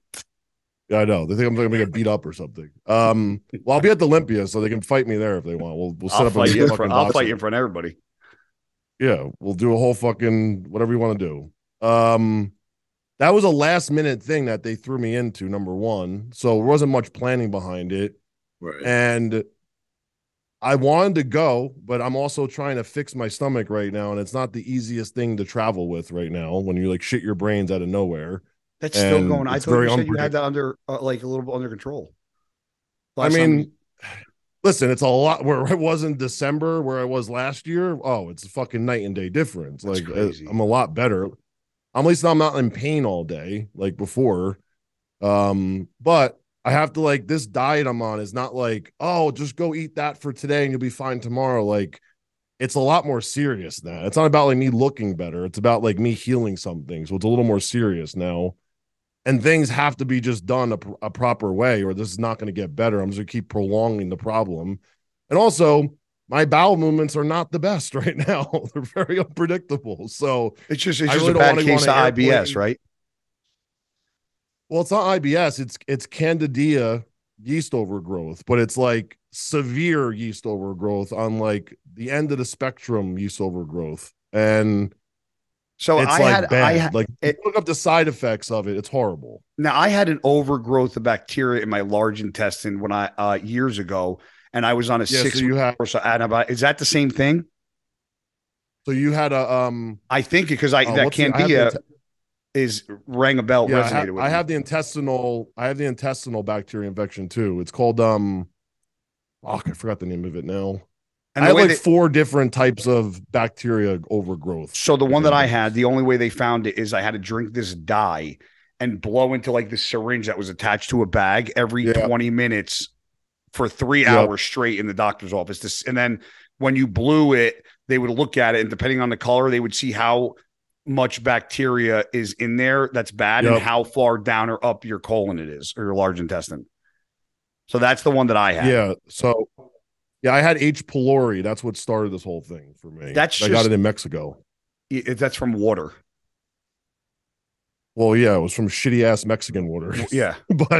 But what happened was it wasn't the H. pylori infection that gave me this. It was the antibiotics I took to kick it out of my system that destroyed my gut microbiome. Like it destroyed it. It depleted everything. Really? And that's when I was like 350, okay, 350 pounds, and I had to lose weight. So then I went on this very, very crazy diet of tons of artificial sweeteners and like 0-calorie shit. Ugh. And that like feeds the bacteria like horribly bad. And the ketogenic diet I was doing feeds the living fuck out of it. So I like literally made the perfect storm in my stomach of all this stuff at the time. Because of the high and this fats. Started like, yeah, the high fats. Yeah, the meats, like the acidity from the fucking all that shit. That was like 3 years ago it started. And I've been dealing with it since. And I didn't know what it was until I got the proper test done, like 10 doctors later. Because just like blood work, if you don't test for it, you don't see it. And I wasn't going to the right people to iron out what I had. Everyone's like, oh, you have Crohn's, you have IBS, you have this, you have that. And really, it was a fucking bacteria overgrowth. And it was just getting worse and worse, dude. Like the side effects you're talking about withdrawing from drugs, it's that, but it was every day. No. It didn't go away. Really? That bad? Bro, ask my wife. She was like literally the fucking ready to leave me. It was so bad. It was horrible. Like, I mean, horrible. That's crazy. Like, dude. I had rashes like all over my body. I was itching all over the place. My skin just like falling off. Bro, it was like crazy shit going on. And I was like, I didn't even know what it was. So was it freaking me the fuck out? That was the problem. I've been in a couple of those situations. Nick, I remember when you had that skin thing. Well, I was gonna, Nick, did you ever have like, did you ever get sick or an illness or like out of nowhere, like super sick and like fucking really was unsure what it was? Because it's happened to me more than once. And when you don't know what it is or when you don't even have like a guess, it's fucking scary, man. Well, not really, but like even after the Arnold, when I told you I got this extreme case of diarrhea out of nowhere, that was like, what the fuck? You know, you were texting me. You're like, stomach stuff's the worst. After prejudging at the Arnold, my stomach just went in a fucking knot and it hurts so bad. And I'm like, it's not you like now. This is gonna happen. And dude, I just went on the toilet and it was just like Niagara Falls everywhere, bro. So how is it now? Oh, I'm good. Yeah. So what did you ever find out what the variable was? Well, Matt just thinks it might have been the abundance of vitamins you were taking. After prejudging, you know, he allowed me to drink a little more water than normal. We had a big meal before bed, and it could have just been like the hype and the stress of everything going on combined into one. And no, I'm talking about leading up to it. Because remember, you said your stomach was having some issues leading up to it. It was like this. Oh yeah, do you really want to talk about why? Well, no, I didn't know. I didn't know if you found out the actual cause. That's why I was asking I didn't know. I think I knew what the cause was. Oh, I didn't know because didn't you say at one point it might have been because you were taking like all those vitamins on empty stomach too? That could have been. Oh, I'm fine, bro. Yeah. So now you're good. Yeah. That's all that matters. I knew it had nothing to do with the vitamins, to be honest, because I've done that for years. Yeah. I would literally get out of bed. I go to the gym, do cardio. I stop at Starbucks. I get my coffee drink. That same thing. I make my green shake, shove a bunch of the health pills down my throat, go take a shower, come out, and eat my first meal. I've been doing that for years and never had a problem. Yeah. So I have the most sensitive stomach on the planet. I always did. It was always a fucking nightmare. Well, you have to eat very small portions and clean. You were telling me you can't. You have very limited what you can and can't eat. Correct. Right now, you're saying? Yeah. Now, when you're telling me right now, right now, it's like it's fucking. I think I sent Nick one of the diets. It was fucking horrible. What is it? Just give me like an average day. Like, well, it changes every 2 weeks because it's a rotation diet. So like, there's days where you're eating very, very like high fructose carbs and high glycemic carbs to bring out the bacteria. And those are the days that are really bad because that's when all the adverse side effects start happening. What kind of carbs are you eating again? Right now I'm on a rotation of white rice, prune juice. You ever had prune juice? It's lovely. Gross. Tons of pineapple right now, grapes, for bromelain. white rice. Yeah. Yeah, and then like the low days is like virtually nothing. So you do like a rotation diet. A couple of days is like the high glycemic stuff, and you're also taking all the medication supplements to kill the bacteria during that time.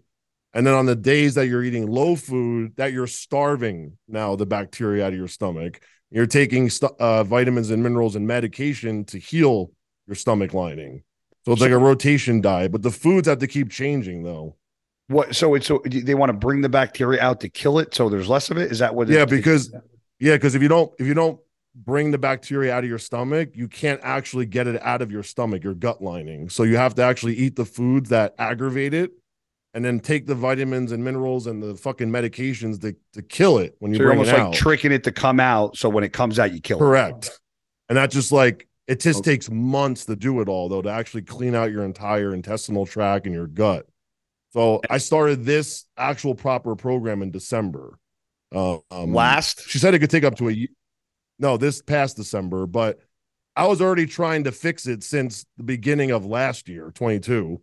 But I wasn't doing the right things. I wasn't taking the right things. I had the wrong information everywhere. So now that I actually got the right information with the right professional in December, we made a ton of progress since December. But she said it's probably going to take a year to be like fully back to normal. Like that's crazy, just normal. Yeah. Now, can you have like an off day? Like, can you like, I want to have a pizza today, or I want to have a cheat meal with my wife? I had my first cheat meal on Saturday for the first time since like Halloween or like Thanksgiving, I think was my last time I had anything. Not even Christmas. Nothing. I've had nothing except for what's on that. So what did you eat for your cheat meal? I went to this brand new steakhouse. I literally pigged myself out. Like it was disgusting. Now, do you feel okay after that, or does your stomach go into like fucking? Oh, I fucking disaster. 2 days of shitting myself. So going into it, like you're gonna enjoy how it tastes, but you're fucking gonna rip your fucking over. I'll tell you this: if I did that before, it would take a week for me to bounce back. Probably 4 or 5 days of nonstop diarrhea. Now it was like 24 hours of diarrhea, so I'm getting better. That's a lot of not like as bad. Yeah, it's like it's not as severe. Just a little, Nick. Just a little bit. Just a little bit. We're on a roll. When I tell you, do you ever have constipation? Do you ever have like true constipation? Yeah, when I was coming off the oxys, bro, I couldn't fucking push out a poop. So that happens almost every day still. Really? Like still. Yeah, because like your stomach is like just fighting everything. I took so many ghost poops coming off the oxys where like you'd poop out like a couple hard turds and then wipe and nothing. Nothing on the toilet paper. Like, oh my God. Yeah, you're like I just gave birth out of my asshole. And then you're like, where'd it go? It's like this little. Yeah. It makes a sound too. It goes bloop. Bro, I'm like screaming. It's like knives like in my stomach. So that's like the worst part is the constipation. Speaking, but totally random, but because we're talking about pooping and so I was in the shower today. Okay, so as you guys, I don't know if you've seen, I relax. We're talking about butts, so I'm just not subscribed to your OnlyFans guy. Yes, onlyfans.com/guy. Is that what it is? I don't know. So I'm. Did you guys both shave everything still, right? Yeah. I hate hair. Yeah. I'm actually looking for a laser hair place right now. I told you what to do, and Dr. Kepville, Red Rose Gymnasium, they do that too. I was trying to tell you. Very, very weird question, but I'm gonna ask it on here. And girls, let me know what you think. So if I'm hairy now, like I'm pretty fucking like if you can see the camera, like I don't know if you can see. But you don't shave anymore. I'm like, there's no point, right? Like I'm not posing in front. Coat. I have a little coat on me, right? But like I'm not buzzing it. Right, because that's if I buzz it, I'm just gonna be bald. Why? What? Why? Why what? Why don't you want to buzz it? Because you can't see how fucking bad I look skinny when I have a little hair on me, you know. Oh, okay, I get what you're saying. You know, I guess skinny fuck now. Bro, I'm skinnier than you, and I'm 6 foot. Nick, you're supposed to be one of my best friends. You're supposed to build me up. I build you up on this podcast. I build you up. I literally give you more compliments than any girl in my life on this podcast. And you call me fucking small. Back your head up off away from the camera, first of all, because it's cutting half your head off. Best friends. He's just being honest. He said shave it. No, but this is my point. My point is this: are you doing Arnold retirement thing, whatever it's called? What? No, What? he just called the Masters Olympiad. You doing the Arnold retirement thing? Oh, retirement. That's what they should call it, the retirement. Yeah, you going to the AAA Classic? You should do it, guy. Oh, listen. But hold on. Finish what you're gonna say. What about your hair? What do you want to ask about? So I'm not overly hairy, but I have enough. But I don't want to fucking have a hairy unit. So it's like, do you walk around with like everything hairy and then like a buzzed fucking like downstairs? Like I'm like, how do you work? I'm like, how? You gotta shave it. No, I'm laughing so hard because I used to battle that too. When I'm like, what? So like, I'm in the shower today, right? Figure out. Yeah. So I'm in the shower. Do with this? I'm in the shower. I have my razor and my shave, and I'm like, okay, how are we gonna do this? So like, I shaved like my balls and like the shaft and like left it, and I'm like, I don't know what else. Like, I don't know. I'm not a hairstylist. Into my thighs. So like, I shaved like the taint and all that, and I'm just like, what else do you do? Like, I'm not a fucking hairstylist here. Like, I don't know what to do. I get rid of everything now. It's just easier. It's all even. You got a baldy, bro. Baldy. Yeah, but can you imagine? Just picture that. Just not me, but just picture. I know what it looks like. It looks all hair and then just a bald dick. It looks so stupid. It looks so dumb. Especially because, bro, Did your you hair imagine what that looks like? You have hair. You probably have hair everywhere, right? So I mean, connects. It's not like I'm not gross, but it's like I don't need to see it, but it's enough. Like I got. Oh, you're not even that hairy. But it's enough to where like you could see, like, you know. And I'm like, do you? Because like if you shave all down there, it looks like a bright light bulb. It's just like bright, just like all skin, and then you got covered in hair. So I'm like, what's the proper protocol for this fucking this whole? Just get rid of it. Just get rid of it all. Yeah, but Nick, I'm 100. Gross. I'm maybe 200 pounds on a good day. Like I just don't feel comfortable in my skin. So I'm like, I'd rather hide how I look rather than show it off. Now I'm retired. Do you think hair is hiding anything? Yeah. Oh my God, bro. We still can see you're skinny as fuck, bro. All right, Nick. That's why do you care about being skinny though? Who cares? I'm 220 at 6 foot now. Who cares? Yeah, but okay. And this is what this is my reason behind it. And it might be stupid. You're not even skinny. You're not even skinny. I am. Relax. You're still in shape.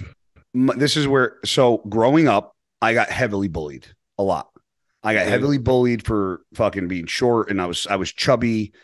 I never actually took my shirt off when I was older. Never until my first competition I did.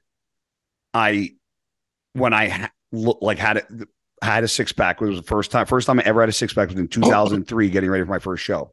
That was the first time I felt comfortable to ever take my shirt off, like in public, because I'm even now being retired. I'm very, very, very, very hard. Like I wake up every day.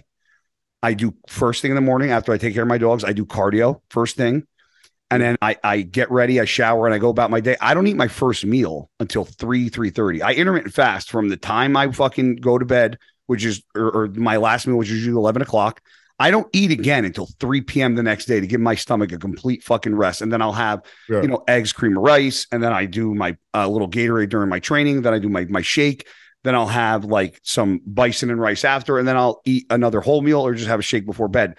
Even doing that, and then having like a cheat meal here and there, I just don't look like when I look in the mirror, to me, I look like I never even competed before. And that's just me. Why don't you eat more though? Why don't you just eat more though? Why don't you just eat calories again? Because my whole entire career, the only thing that I fucking hated about bodybuilding was the off season and having to constantly fucking stuff myself full of food. I hated it. It was the one thing. Look at it this way: you don't compete anymore now, right? So you can kind of do what you want. I know, but the problem is that I'm trying to find a balance of. I mean, Nick, you weigh in the off season close to 300 pounds. Like, do you think when you retire, let's say you drop down to like 200, you don't think like for a little bit it's gonna? I mean, you've been fucking huge your whole life. You know, get into that zone for sure. I know right now if I was like I'm done and then I decided to get to like 220, to some people, being 5'7", 220 is still big. for me, I feel like I'm gonna be skinny as fuck, Yeah. But at the same time, you're done now, right? So you can structure your life the way you kind of want now. Yeah. You want to put on a little weight, you put on a little, get jacked a little bit, just eat a little more. The problem that I have is this. I don't think, and this is hold on. I don't think you can get fat, guy. I really don't, unless you decide to be a fat fuck. I mean, I'm like skinny fat. I'm like skinny chubby now. Like I'm not ripped by no means. You're also what, natty, correct? I take 200 mgs of test a week. That's literally what I was. I was at 400. Like over the summer, I was at 400. What I tried to do. This is where I stopped. This is when I was like, I've had it. I added in 200 mgs of Deca, regular nandrolone decanate, 200 mgs, and it fucking sent my prostate into a fucking whirlwind. Really? And I was like, oh, bro. I've never had a prostate issue. Never, and the 200 Deca just fucking did something to my prostate, and I was like, "What the fuck?" So I won't touch any of that anymore. You don't want to do primo? Let me. I was doing that, and then when I ran out of it, because I was running 400 tests and 200 primo, and then I ran out of primo. I was like, "Let me throw in 200 Deca for my shoulders." Worst decision I made. How about MPP? I don't need to take that at my age. There's no need. What are you trying to do with your physique that you're so unhappy with it now that you're not accomplishing? Like, what's the missing thing? What do you want to look like? I would I would like to be like leaner, like have a 6-pack all year, like lose some of the because I'm not as big, like lose some of the side fat. I think you need to eat more. Well, let me ask you this, Guy. You want to coach me? I'll coach you. So let's run a test. Let me go to my fucking closet. Are you really over bodybuilding mentally, or are you still struggling with it? Because that's the number one question I have. Because when I was done with bodybuilding, I wasn't done with it for years. That's why I went through those like fucking really dark places, and I was in and out of it all the time. But until I realized what I think Guy struggles more with the training part. Yeah. Than the actual competing. Yeah, no, but this is what I'm saying. Like, you got to set a goal for yourself. Until I set a goal for myself on like what I want to do with my physical, like the gym part of my life, like I actually wrote it down. I was like, all right, this is what I want to do with this. This is how serious I'm going to take it. This is what I want to do every day with it, the diet, the training, and this is my end goal, right? I didn't get over it until I had a new goal. Because every day I go in the gym, be like, start training like a bodybuilder, and halfway through I'm like, what the fuck am I doing? And I get frustrated. I'm like, why am I going so hard? So until like I dedicated and like actually wrote it down, was like, okay, this is what I'm going to do. I didn't get over it. And that was like years of struggling in and out of that whole phase. So I have, and then I bought one of we'll talk about these, but I bought. But then once I got to that goal, when I went to the gym, I was enjoying it because I was like, I'm going to box today. I'm going to do this today. I'm going to ride my bike today. And my diet's going to be like this today. And I had like, I knew waking up what the whole day was going to consume of, right? I wasn't worried about it anymore. Because then all day, subconsciously, I'm like, what am I going to eat? What am I going to do? I don't know what I want. I'm just going to order food. I'm going to do that. I'm not going to do this. Like, and I didn't care. I wasn't dedicated to it. Like, I had to be dedicated to a goal with it. And then I got over it.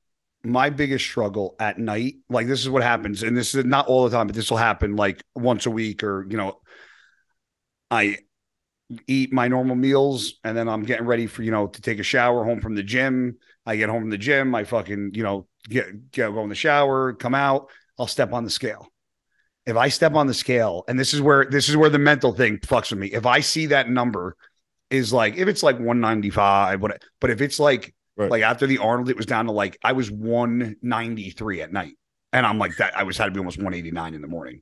Like, so what I'll do is literally, if I see that, I go downstairs, I'll eat my meal, but then I'll add to it. And it's usually nothing bad. It's like extra peanut butter. I've been eating like baked pork rinds at night because they're just fucking low in fat and high in protein. They're great.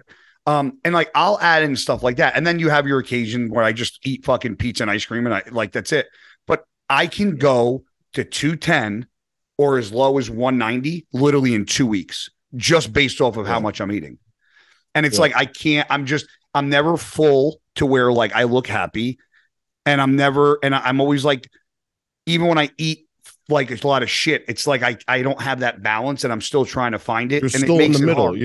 You're still in the middle. Yeah, and the one thing that Nick doesn't know, and I touched on this, Big Nick, the last podcast, is since I retired, it has been very hard for me to go to a bodybuilding show. Very hard. Yeah. I went there the year prior. They played a Blackstone Labs played an ad with me competing. It was year, and I got up and I walked out. I got up and I walked out, and I'm like, I can't. And I think seeing Nick on stage, even though when I was sitting there, I was like, fuck, I want to get on that fucking stage and just compete. But when Nick came out, especially when it was Nick, Samson, and Andrew, the excitement that I actually had cheering for Nick and Samson. Obviously, Nick's one of my closest friends. Like, obviously, I was cheering substantially more for Nick, and that's just because he's Nick and he's my boy. But the excitement I had for screaming for him on that stage, I at that moment, I kind of made peace with never competing again. I'm getting like I can feel myself getting a little emotional, but because I realized that Nick, I got just as much satisfaction as watching somebody who I love, who's a friend of mine, compete just as much as I did being on the stage. Like my buddy Joe that competed at the Arnold, like he did the Arnold Amateur. My buddy Bobby who did Team U, he came to my house a week out. Like I prepped him through and through. Like it's not me, but I'm still right there. And like I'm backstage and I'm watching him go through it. Like, you know, and I wasn't backstage with Nick, but like there's just parts of competing that people don't understand that there's more to besides standing on that stage. Like there's a lot of memories that I made backstage with a lot of my friends, some who are not even here anymore. So it's like, I miss it, but Nick kind of brought me back to life as far as like what I love and what I want and what like seeing him up there. I was like, I'm okay being right here.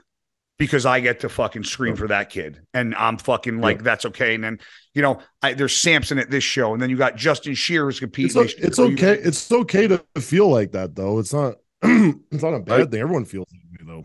Yeah, but it's hard. Like, dude, I played football for 15 years. And plus you're freshly retired, too. Like, you are very fresh. Like, I'm going on year 8 already. It's like. I know. What, Nick? How many years has it been now? 2. Yeah, it's fresh, bro. Yeah, and it's hard. It took me a good 4 or 5 years to be over it. Yeah, well, like legit over it. Jay Cutler busts my balls all the time about it. He's like, you doing the Masters? Oh, you still love it? And I'm like, you know, my training partner Chris, who's sitting across from me, he's 21. Don't let Jay kid you. He fucking probably missed it just as much as we did. So, I don't. You know what? I'll say this, man. He said to me, well, he also accomplished a lot, though, too. So and I think that makes a big difference in the two. Like, and I think that's why I'm a little bitter because there's things that I wanted to accomplish that I didn't. And I think that's the thing that holds over my head. But like what I was saying before about the kid Chris that I train with, he's 21. He's like 240 pounds now. I started training when he was like 220. And we go to the gym and he was working. He finally got like a very good job, like not manual labor, but he was doing he was an arborist. He was cutting down trees every day with a chainsaw.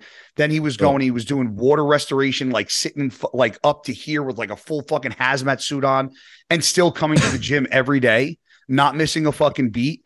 And I didn't let up on him. I never took it easy. I don't care if he's like, I had a rough day. It didn't matter to me. Because it didn't matter when I trained back then.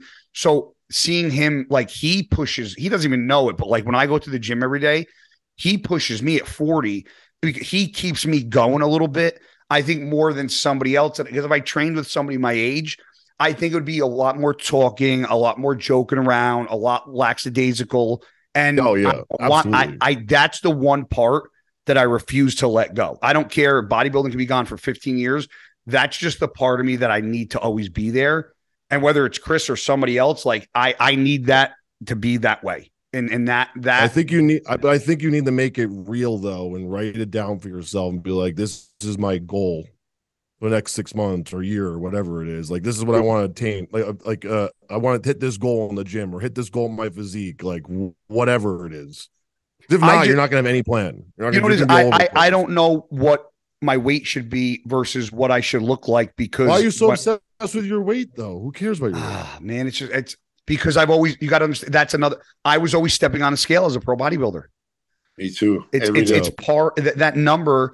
Like when I was 205 getting ready for a show, I knew what I looked like, and Chris knew what I looked like. If I was 207, 206, 210. That's why I'm trying to tell you, like, you got to commit to another goal now and try to, like, not rewire your brain, but kind of like be like, okay, this is my new goal. This is the look I want. This is the way I want to feel. I want to be this healthy, you know? Well, that's like find something else to chase, you know? That's a big part. I hate like over exaggerating like the health part. Like, obviously we're trying to be healthy, but no, there's nothing that you can't over exaggerate that. You can't actually. Yeah, I know. I just feel like I people say it so much. Like, I want to be as healthy as possible. Like, obviously we do, but sometimes, like, you know, getting to that goal, it gets a little unhealthy here and there. So things might not be that perfect, but obviously you're not going to be using drugs or anything like that anymore. So you're removing that whole factor. Yeah. But I would find something like to put your passion into that's like a physical, like maybe it's like cycling, maybe it's fucking. So you mentioned that, and that actually, I like a light bulb went off. I was like, man, like I have like where I live. It's so much fun. It's so much fun. So you're not talking about like a recumbent bike. You're talking about outside cycling. Yeah. So I bought a street bike first, and I hated it because the tires are like this fucking big, and you literally have to like a 10 speed. So hard.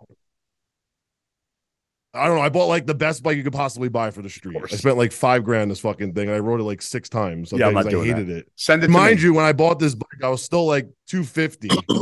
Okay, and like I got on this tire, and it was like this big, bro. It was so hard. You also looked fucking great driving that. I bought everything. I bought the outfit, the glasses. I have a picture. I'll send it to you guys. Hilarious. So you're on this bike. Mind you, I lived in what? You're one of the assholes I screaming at the road to hog the fucking one. Get out of the fucking way. I was right in the middle of the road, like fucking a gorilla on this fucking thing, dude. And I had this spandex suit on with the thing for your dick, so your dick doesn't go numb on the seat. Is that why you wear the spandex? Is that why? Yeah, it has protection on your dick. Because those seats are like cement. Yeah. That's great. They have built-in pads in them. Yeah. Nick, if you ever want to get a bike to cycle, you got to buy the suit to protect your junk. Now you know. So where's that $5,000 bike? So no, I bought it. You got it in my garage on the fucking hanger thing, the hook thing. So I bought an off-road bike. That's fun. Those are fun. Like going on trails. That's a lot of fun. They got the thicker tires that had the tread in them and shit. Yeah, it's a whole different bike, like the suspension, the hit jumps and stuff like that. It's so much fun. So you're like a bike guy now. Like I don't know anything about bikes. I mean, I go like once or twice a week religiously because down here in Georgia, bro, there's trails everywhere. Well, I live in like the fucking woods, bro. I can go anywhere. So I'm sure there's there's apps I'll show you that have all the trails on them. It's called Trails. Yeah, I think it's orange. I think the app. Yeah, I think it's called Trails actually. Yeah. And it shows you everything. And it's like a fucking blast, though, bro. Just like doing that for fun. Like, I'm going to go more now that the weather's breaking, but the street bikes are good. You just got to be into it, though. The street bikes are kind of like dull. It's not that fun. I just want to do something to get outside more, like for cardio. And like walking on the street doesn't do it for me. Like, and I'm not a runner. I'm not at the running stage yet. You know, not running. No fucking way. No, definitely not running. Yeah, it's hard. I want to be outside more. I don't know. It's so hard to find things to do when you get older too. It's like the hardest thing to fill up the time. Then and now, the weirdest thing. What was your go-to cardio? Like back then, what was your go-to? And then what is it now? I remember like when I competed, it was always stairs. I think Nick's a stair guy too, right? No. Really? No. Oh, I thought you were. I thought a couple times I talked to you. You said you're on the stairs. Get in shape on the bike, you asshole. Really? Oh, that's fucked up. Get a recumbent bike like a bucket seat. A laying down one? Yeah. This one right here. This one, the one that you're just like this. Get the fuck out of here. Oh man, you know how many people are ridiculous. You know how many guys that he beat are like, that motherfucker did the bike and I'm on the fucking stairs. Let me tell you, if you do that bike right, Dude, the bike's not easy. If you put the seat all the way up, it hits your hamstrings like crazy. Exactly. Like, make sure your feet don't. Yeah. My legs get more pumped on a bike than they do on the treadmill. I fuck treadmill. Oh yeah. Oh yeah. The treadmill sucks. I hate the treadmill. Like my two preferred cardio is bike or stairs, but I never had an issue with the bike. Really? Nick, do you not do the stairs because like it eats away your legs or it's too much on your knees? Like, is there any reason why you don't do the stairs? To be honest, I don't. I could do it now, but I had a knee issue last year, okay. So I didn't do stairs. I did the bike, but now that I feel great. I did a little bit for the Arnold, but I'm so, once I know something works, I don't really like to fuck with it too much. I don't blame you. Yeah. Did the bike. I have a Stairmaster here, and I use that every morning. I love the Stairmaster, but I would actually prefer using the Stairmaster in an off season versus prep. Why so? I feel like I'll stay in better shape. Well, I mean, yeah. Plus, you don't have the energy when you're prepping. It's fucking exhausting on the stairs. I'm a big believer when you're in prep, you want to do you obviously want to go hard, but you don't want to tax the system incredibly hard. And stairs will fuck your entire system up. Yeah, destroy you. Yeah, it destroys you. Plus, like, you're heavy, dude. Your joints, you gotta be careful with that too. Like all that impact every fucking time. Like the last thing you need is more of that. Bike, in my opinion, helps loosen the hips. Bike gives you a nice little leg pump. If you do it right, you can get peeled. Well, clearly you were the most peeled guy at the show, which I want to touch on because I know Trigili, you talked about it, and me and Nick talked about it, and because you didn't get to really commentate, and I'm sure you gave your thoughts, but me and you didn't really talk overly about the Arnold. And I don't want to get too deep into it because it's there and gone, it's past. But what, being in the seat where you were seeing it, like, how did you view the show? Pretend Nick's not even here. Like, they're just, to be honest, like if I didn't have the knowledge, like watching the show, let's just say I was like a regular viewer, and let's just say the stage placings didn't matter and all that bullshit, I didn't see how Nick was losing the show in any pose, really. Even if his front double and his front lat are the ones I always criticize him the most for, I still was like, I just don't see it on those guys. I just did not see it. And and this is the other thing too, I know people don't take into consideration and say, and even Bob Chicarello said, it doesn't matter. Like, Nick at the Olympia was good. Like, Nick was really good at the Olympia, and he smoked Samson and Andrew. Let's be honest. Like, it wasn't even close. Yeah. And Nick was so much better at the Arnold. And you're going to sit there and tell me Samson overcame him that much and Andrew got that close to beating him? Yeah. It's just a hard pill for me to swallow, like, in that sense. Now, looking at it, even if you're going to give Samson, like, I know it doesn't go pose for pose, whatever bullshit they want to tell you, I just don't believe Nick lost that show in any which way or possible except for shape. If you want to put shape as the only mechanism to judge these guys, of course Nick lost the show. Look at Andrew and Samson. They're like fucking, like NBA fucking basketball players up there, like with like 300 pounds of muscle on them. But like, Nick didn't have an issue at the Olympia with them. Like, that's why it doesn't make any sense to me. So yeah, the only thing I can think of is that the knock that I heard from people that they just went off of shape. That's the only thing they went off of. Yeah, that's it. And per, didn't trump them anywhere else. They just said from the feedback that I got, they just said when Nick, like for me when I competed, if I was 2% off, I looked like shit, right? They just said if Nick is 2% flat, it makes him certain parts of his body not flow a certain way, and that was literally the only thing from anybody that I got back. Question though, and this is no offense to the judges, I'm just literally talking out loud. I'm saying, how does someone know Nick's flat though? Did Nick look flat to you if you didn't like? No, Nick. When I took prejudging and night, then I could see, oh, he's a little fuller at night, but. No, I think he was flat. So this is the thing. I think the judges are literally doing this. I'm not saying they are doing. This is what I think they're doing. They're thinking of Nick at the Olympia, like how full and whatever he was, right? They call him volumized, and his sweeps were there. And they're like thinking of that when they're looking at him at the Arnold, and they're like, oh, he doesn't look like that now, so he's flat. So, well, I made a comparison. Like, what else are you comparing him to? So I said I thought they did that with Samson. They compared Samson at the Arnold versus Samson at the Olympia, right. And he looked. Now, when I was on Bro Chat, Fu was like, oh, he didn't look that much better. I thought Samson looked a lot better at the Arnold than he did the Olympia. That was my. Now, maybe I didn't see Samson in person at the Olympia. I saw him in person at the Arnold. So maybe that was a reason. But you said what I said. I said, I think they judge them based on them versus them, not them versus each other. That's not bad. I just think that's kind of in this show what happened. And I told someone that obviously Nick is very close to, and you know him too, that I just feel like social media is really starting to play more of a role in this whole thing, because now with the amount of updates Nick gives, the amount of updates other guys give now, these judges see everything at the end of the day. They see every fucking photo. Oh, yeah. And they see everything, okay? So that being said, I feel like by Nick being so transparent, they're like micromanaging every photo of Nick and thinking about that. And they're humans. They're going to think about that when they're looking at him on stage. They're like, oh, he doesn't look like this last update. Oh, he's a little off from the last photo I saw him or the last time I saw him on stage.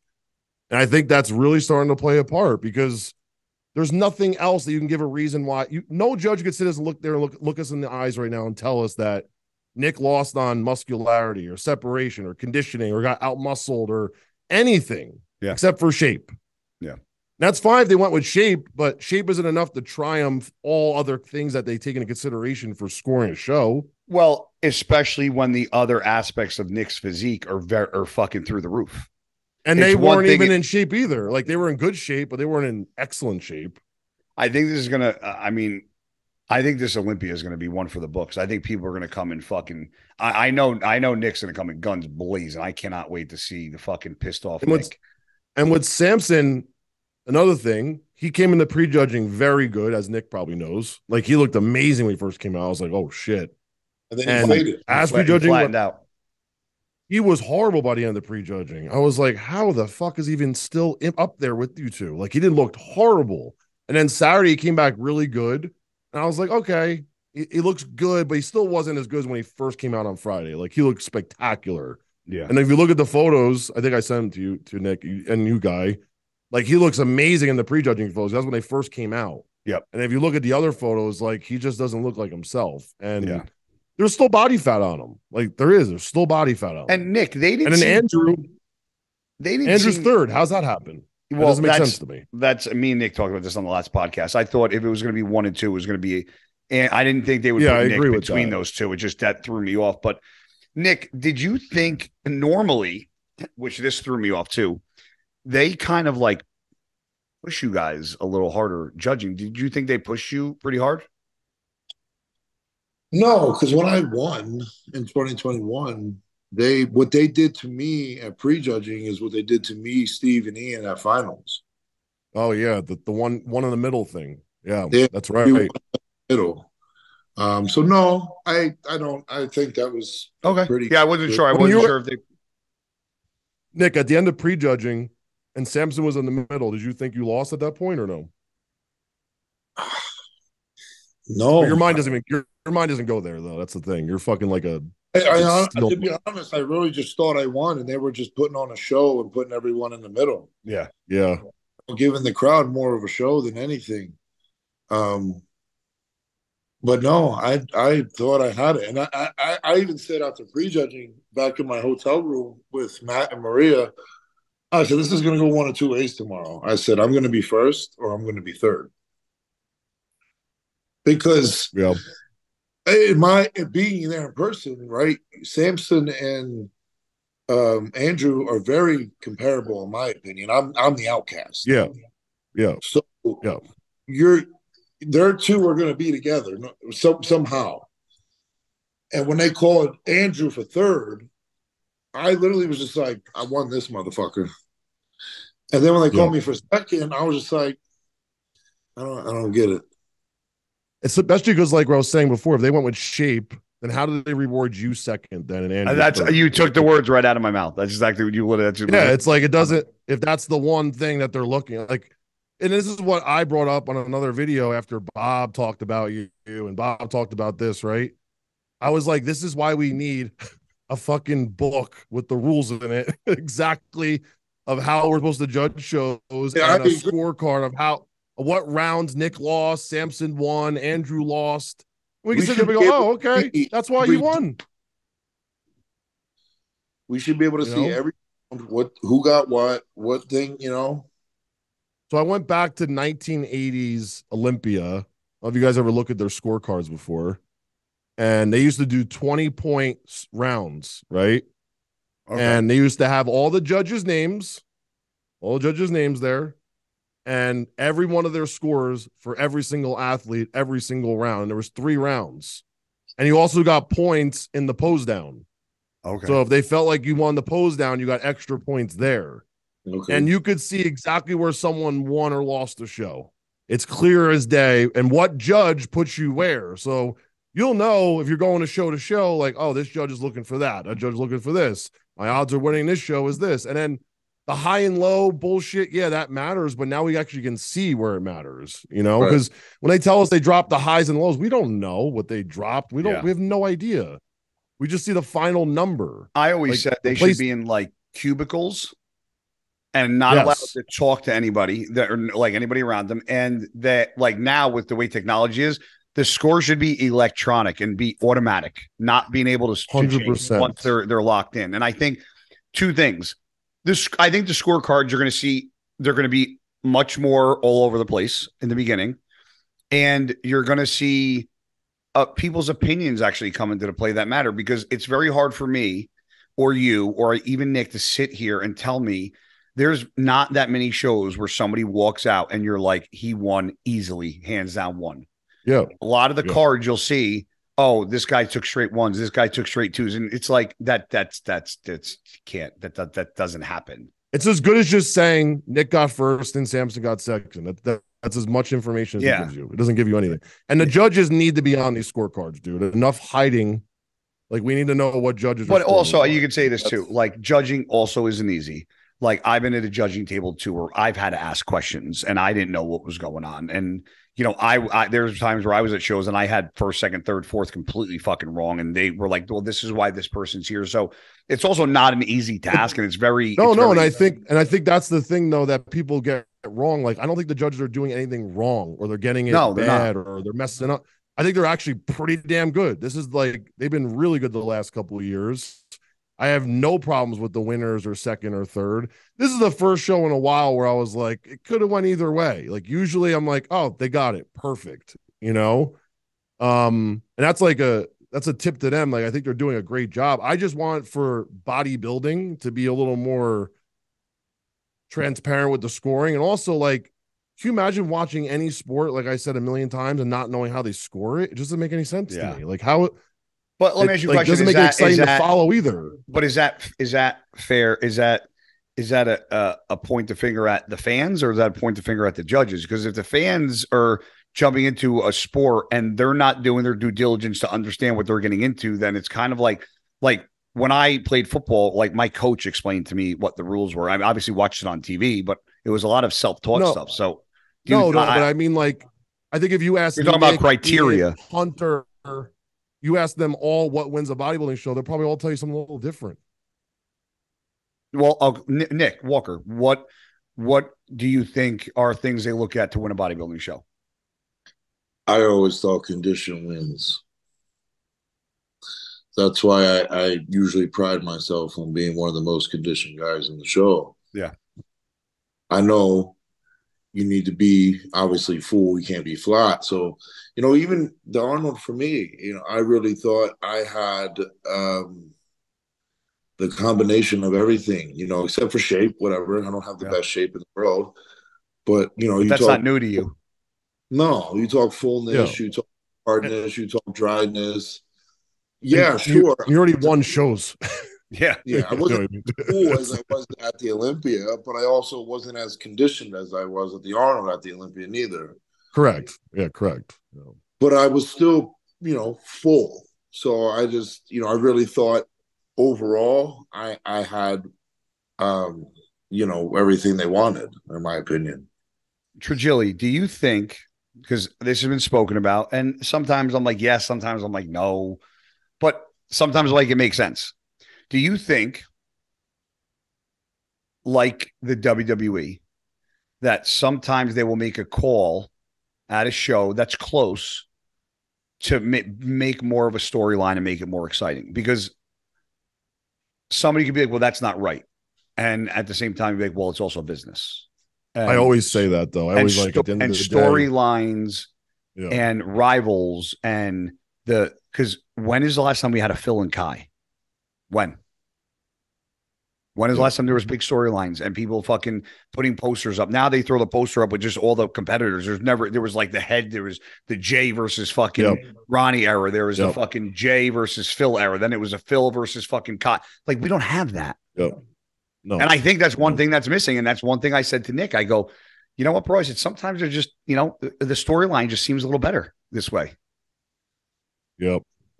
And also, I talked about this, I think it was today's video, where I talked about how, I think me and Nick have talked about this privately too. Like, just because you lost this show or people are saying that Shape is in and this is out, it doesn't mean anything at the end of the day. Like, the judges, Nick could show up perfect at the next show and might take second again or third. He might go win the Olympia for 3 years in a row. Like, it's so fucking subjective from show to show. Yeah. And it just really comes down to like what they like that day in that moment. And I hate to be like that and say that, but it's like, it really is the truth. And Guy, you've been around long enough. You've seen how many different people come and go as like great bodybuilders and get frustrated over that because they can't understand that. Like, it's a battle with you. Like, Nick just has to show up 100% Nick. And if he's going to get rewarded, he'll get rewarded. Yeah. Like, it doesn't matter who else is there. It doesn't matter who's judging. It doesn't matter what the trend is, If they want you to win that day, you're going to win. If I told you how many times Flex Lewis stopped me from retiring after I walked like backstage, there's like, because the Olympia was always the one I could never fucking that I could never nail it. I just never would get what I thought was a fair call. And I'll say I still, I don't think I ever got really fair calls at the Olympia, but that's nor here nor there. And you would win like New York Pro, you win all these other shows you get there and you get whatever. Yeah. So top 10. And it was right. Yeah. The best I ever did was 6th. So for, how many times, Nick, I walked off stage and went in the back of the Olympia and like fucking freaked the fuck out. And like Flex had to calm me down. And I'm like, I'm fucking done. And as I was telling Walker, I was telling Nick, I was like, dude, listen, bro. I said, sometimes, dude, you just fucking, like me and Sean Roden used to say all the time, like, smile and wave. That's where this came from. Like, because no matter the situation, whether it's a good one or a bad one, they give you first, they give you second, they fuck you, they don't. You just, you got to do the same thing. It's smile and wave. And you just on to the next one. And I said it in the mine and Nick's last podcast.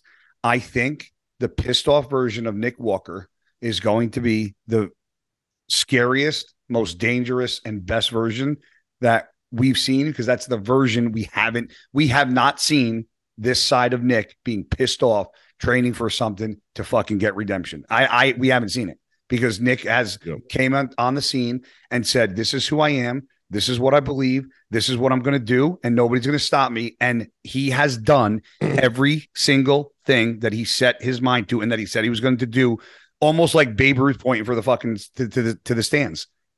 Like when he was saying, I don't want to give out any fucking social media secrets, but Nick's got to like lean into these ups and downs. I mean, he does a good job of doing it. I'm not saying he doesn't, but like, you got to look at your career just like a movie or a book or something. Like, hey, this is my setback now.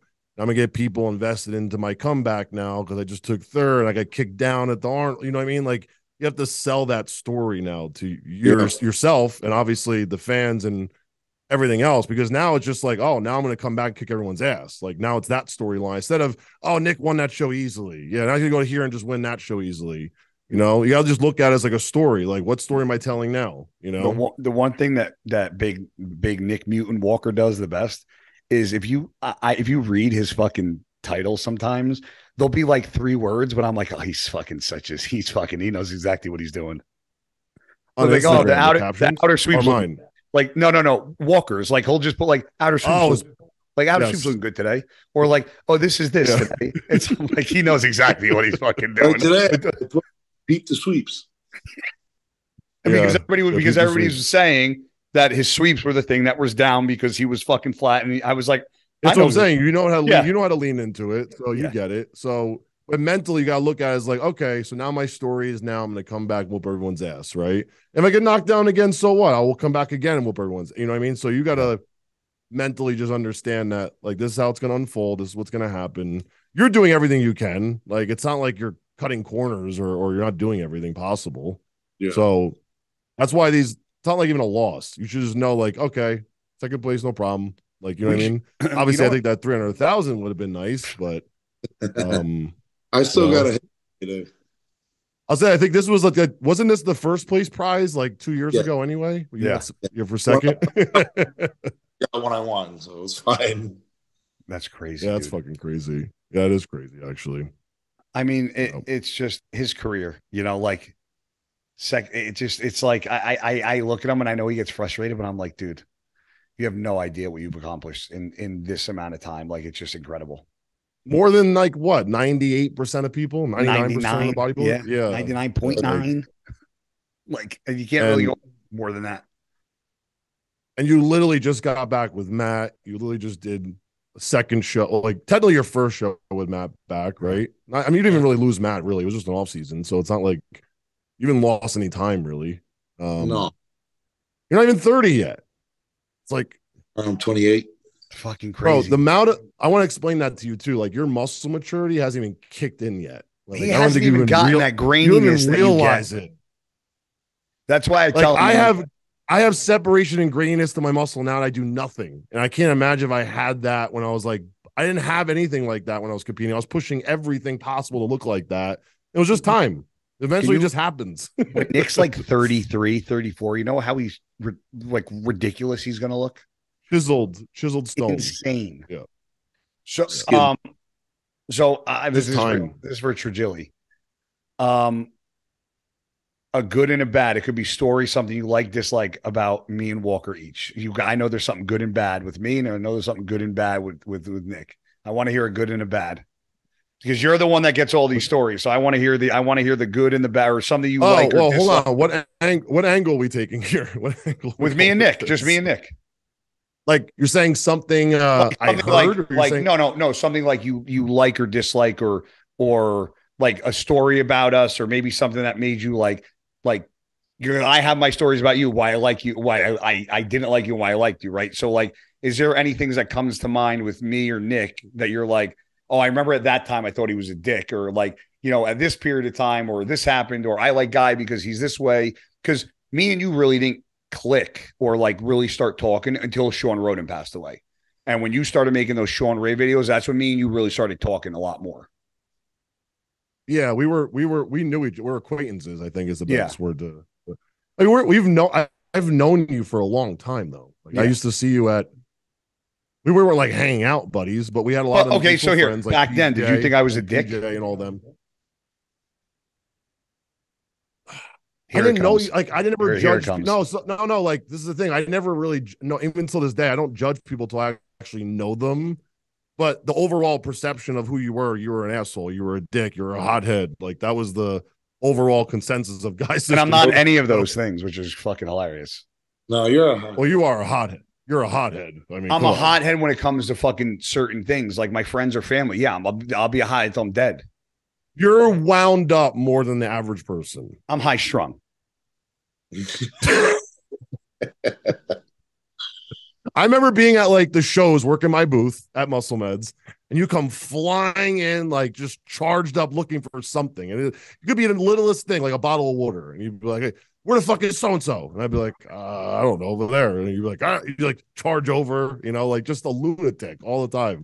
Always on. You would park your BMW like right in the front, no matter what show we were at. Like, you didn't give a fuck. You just park your car there at your table. It was a 328, by the way. It wasn't even a Beamer to pull up the front. It wasn't even a Beamer should be parked in the front. I just remember working like every show and seeing me there just fired up all the time. No, I think the bad thing. What did I bust your balls for that we got in a fight about? What was that thing over? I'm trying to remember what it was. So I know what it was. I forget what it was. We're sitting. I'll tell you what it was. I'll get up for this. I was sitting at the Arnold and I just competed. And somebody made a fucking comment to me on a post. And they made like a comment about me. And it was like very disrespectful. And I think it had something to do with, it was like something about family or genetic. Like it was, and I came back with like a mama joke. And I went in on this kid. And Nick Trigili took a screenshot and blacked my name out of it. Yeah, and put, this is what's wrong with the IFBB when the pros talk to their fans like that. And I was like, oh, no, you didn't just fucking do that to me. So I tried to fucking call him.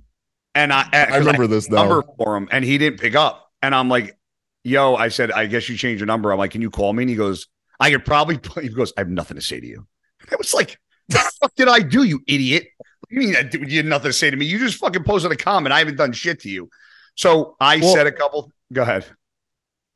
No, what were you gonna say? So I made a couple comments back and threats, and I was like, listen, in 5 minutes, if this isn't down, there's gonna mean you're gonna have a fucking big problem. It's gonna be bigger than just a fucking text.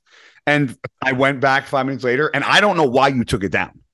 Because it's funny, because I'm a fucking midget. Like I'm not, but I don't know if it was a respect thing or because you knew who I was and like we're cut from like the same, like we're from Jersey and like we're fucking kind of like on the same like level. You took it down and I don't know why, but you did. Because I think in the moment I was like, I don't think I was thinking how bad it was by posting that, to be honest with you. I think that's what I remember. And then when I realized, like, after the fact, what I posted, I was like, oh, he's probably really fucking pissed.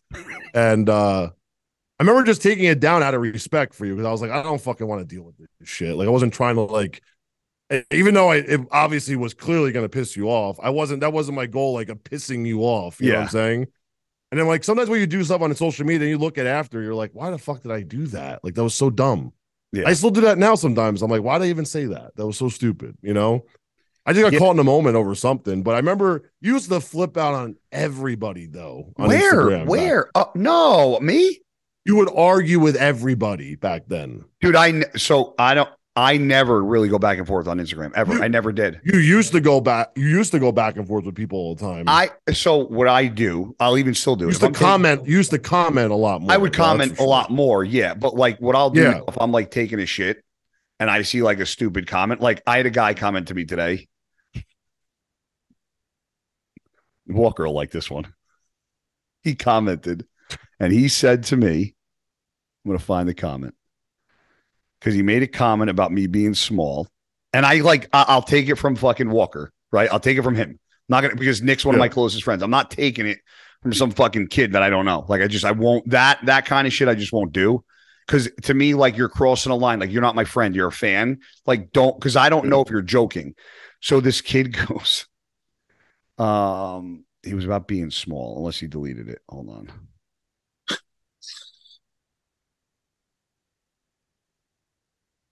Let me find it. No. I don't think I have anything bad to say about either one of you. Like I really don't. Oh, he goes. This guy goes smaller by the day series, and I go. My comment, I go, when your girl's in my DMs, I really wouldn't talk. I have no idea who his girlfriend is. And then smaller by the day is actually pretty funny though. Huh? Smaller by the day is actually kind of funny. But like, give me some the slack, Rich bro. Series. I get so it. Like, it's I'll funny. Comment back to like shit like that. But like, one thing that I will say is all the comments that I make and all like, I have the fucking squat video pinned on my fucking thing. All that negativity. And I say this to Nick, it doesn't do shit. Yeah. None of that stuff ever did shit to me. Oh, it's so nothing anybody ever fucking said, nothing any fucking did at that shit has never, no matter how fired up or excited people think I get, like I would get more pissed off if somebody said something negative about like Nick on my page. That would set me off because I will defend him or my friends way farther, harder than I will defend myself. Because if it's me, I know what I can tolerate, what I can take. If somebody comes at Nick, I don't know how Nick's going to perceive it. So I go into automatic attack mode and I won't tolerate it from anybody. You know, same thing with the Sean Roden thing. Like I like whether he was here or not, like that stuff doesn't fly with me. And I'm very loyal when it comes to my friends. And I hold my friends very close to my heart. And if you fucking cross me and cross one of my friends the wrong way, like it's whether you can beat my ass or not, it's just not going to be a good day. Yeah.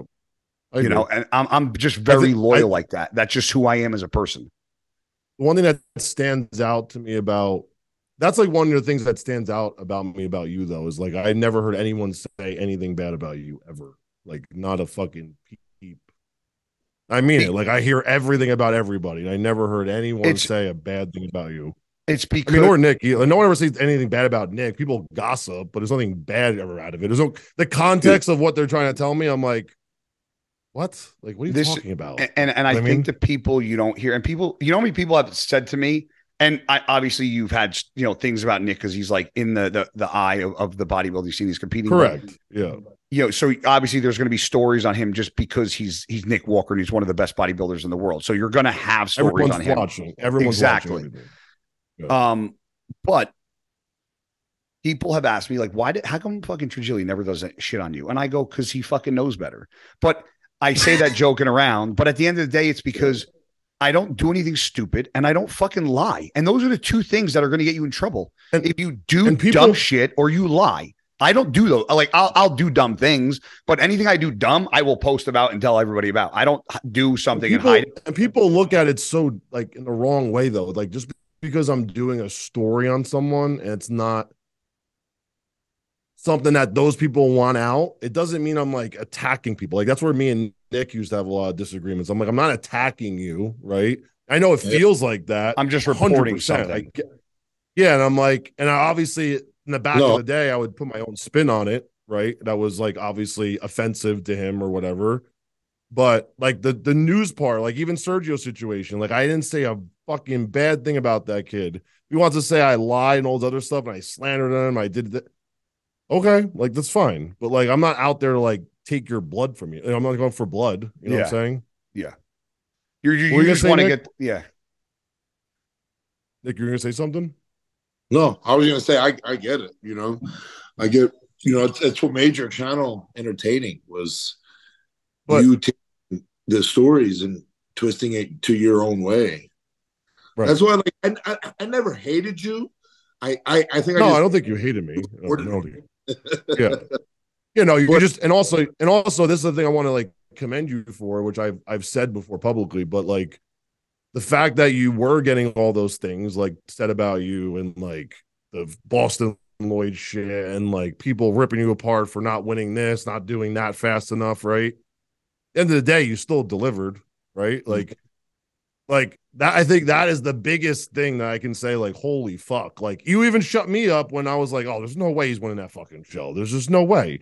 New York Pro, the fucking Arnold, and then top, like, that blew me away when you did that. And I was like, I ate my words. I was like, holy fuck. Like, this kid fucking did it. Like, you know what I mean? So that's why I'm always like, you taking second to Arnold's like, like, fuck, no big deal. Like, next, you know what I'm saying? It's like because we look at it like he took second out. He's going to end up winning the Olympia. So who gives a shit? Doesn't matter. Like, that's how I kind of. Yeah, I'm like, oh, this is like nothing what he was facing before. Exactly. Like, people really doubted him before, Even after you won all those shows, people are still like ripping you apart. Like, you don't deserve it. Yep. Yeah. But it'll never stop. But that's exactly it. That's exactly my point. Yeah. You could win 0 Olympias, Nick, or you could win fucking 9. You're going to get the same amount of fucking shit, if not more, when you're at the top. Because the problem at the top, getting to the top is easy. Having the stamina to stay there and deliver over and over again when you're getting fucking rained on hate, that's very hard to do. And when anybody's at the top, look at Tom Brady, one of the best to ever do it. He had more people like, I don't put this motherfucker in the Super Bowl again. Like, I'm sick and tired of seeing this guy in the fucking and he's one of the best players, humble, quiet, but people were hating on him just because he was fucking Tom Brady. And people are going to hate on you because you're fucking Nick Walker. People are going to hate on him because he's Nick Trigili. People are going to hate on me because I'm Guy Cisternino. It's just how fucking the world is. It's always like down the middle too, 50-50. Like 50 are going to hate you, 50 are going to love you. It's like no matter how much good you try to win fans over, what you give back, it does not matter. That's why I'm always like, I'm just going to say exactly what I want to do. I know my intentions. I know my goals. I know where I'm going with something, you know, and as long as you're okay with that, you're fine. Yep. You'll never feel that. As you can put your head down at night and go to bed. Right. Knowing that you did right by you. You did right by you and who you are as a person. That's all that fucking matters to me. Agreed. Yeah. Every day I go to sleep at night, I know that I fucking did right by my family, my friends, and by me. And those are the people that mattered. And that's what, as long as I can go to bed with fucking that truth every night, I'm okay. I'm okay no matter what happens. I'm okay. And I stand by that. And a hard part, not a hard part, but what I'm doing, people don't realize, like, yes, I know it's a YouTube channel. It's a personal channel. Like, it's YouTube. It's not a business. But I try to treat this as much as a business as possible, as like a media company reporting news. And people like attach me to the news like way too much. I'm like, this isn't about me and Nick Walker or me and Guy Cisternino. It's about bodybuilding and BS reporting a story. Just like Dave Palumbo, RX Muscle reports stories. It's not Dave attacking anybody. He's just doing the job. Like if I worked for NBC News, like you don't yell at the guy reporting the news, you yell at NBC. Yeah. We'll be mad at bodybuilding BS, be mad at them, but it's not me personally having a vendetta against someone because I did a story on it. Well, and people don't realize, I'm sure Nick knows too, like you also have like people, not that are like employees, but people that like feed you all these stories that like are like, hey, I heard this. Hey, did you hear this? Hey, look, this is happening over here. Like, so it's really, you're reporting. I've sent, like, Nick, I've sent him some weird shit sometimes. I'm like, where are you right now? He'd be like, why? I'm like, boom, photo. He'd be like, where the fuck you get that from? I'm like, bro, I'm like, you got to be careful. Really? Yeah, it's so weird. Just like out in public. I tell him all the time. I'm like, keep your fucking eyes on the back of your head at all times. People are looking and waiting for stuff. Like, dude, that's why I tell you, Nick, bro, like creepy, always have something creepy shit. Like people are watching at all random times. A picture that someone sent you of my hand signing up at a gym that wasn't revived at the time. Yeah, you went and signed up at another gym, and the kid snapped a photo of Nick like this, and it was his face in his hand. He's like, Nick Walker signing up at the gym.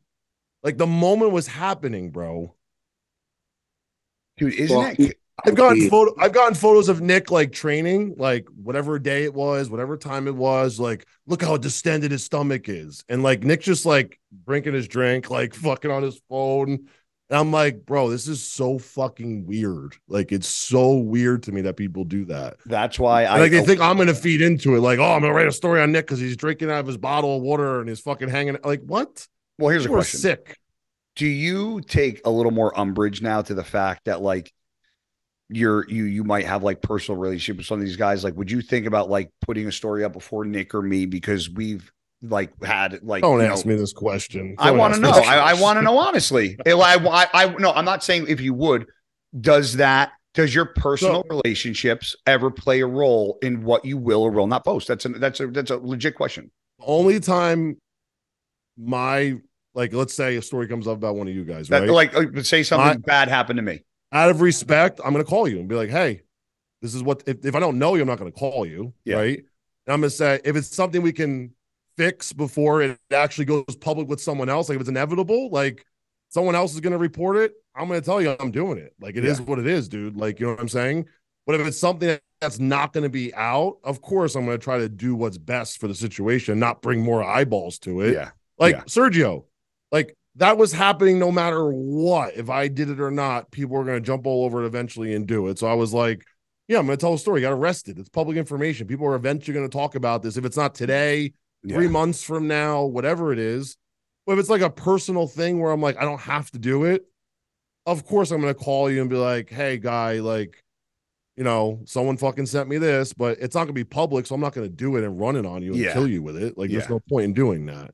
Yeah. Honestly, I try to do that with everything, even if I don't know people. If I got like a shitty story on someone, like Sunny Andrews, for example, she's going through that whole breakup with Chris, the whole that mess I'm sure you guys have seen. I reached out to her plenty of times, and I was like, just give me your side, give me your opinion, just give me anything. And she just blocks me. She ignores me. She blocks me. You know, won't answer emails, nothing. So I try, like I really try to reach out to everybody. Jay Cutler, I try to reach out to him, like Ronnie Coleman, like, but they only give you so much of their time because they're like, oh, he's not going to do anything. Yeah.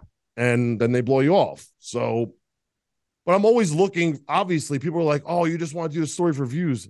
Yeah, like what am I doing? I'm doing it for engagement, just like everyone else is. Like, yeah, like anybody that says, "What are you doing it for views?" I mean, like that's what social media is. You fucking. I know, and I'm like, I want reports that hit, and obviously, I want the story to be accurate. Like, even to this day, I don't think I fucked up anything.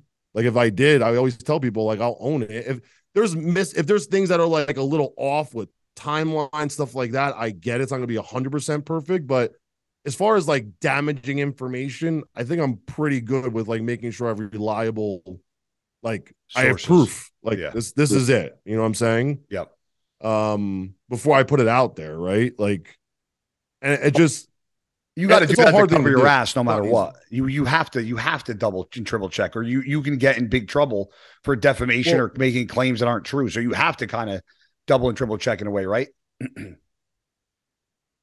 Defamation cases are like really hard to win. Like they're almost impossible unless you're like really going out of your way to slander someone. I'm not worried about the lawsuits per se. I'm just worried about people trusting me. So when I do put something out, people will say, "Oh, okay, like this is valid. I believe it." You know, that's more important to me than anything. If people don't want to believe it, that's fine. But I want to make sure when I put a story out, people are going to click on it and watch it because they're like, "Oh, this is the truth. Like this is exactly what happened." He's not going to like fluff it up. He's not going to, you know, fabricate anything, you know? So that's where I'm getting a little bit better. I'm still working on it. Like when a story comes out like Sergio, like I'm not going to add any extra meat to it just to like make it more exciting. Like I told you guys exactly what I got.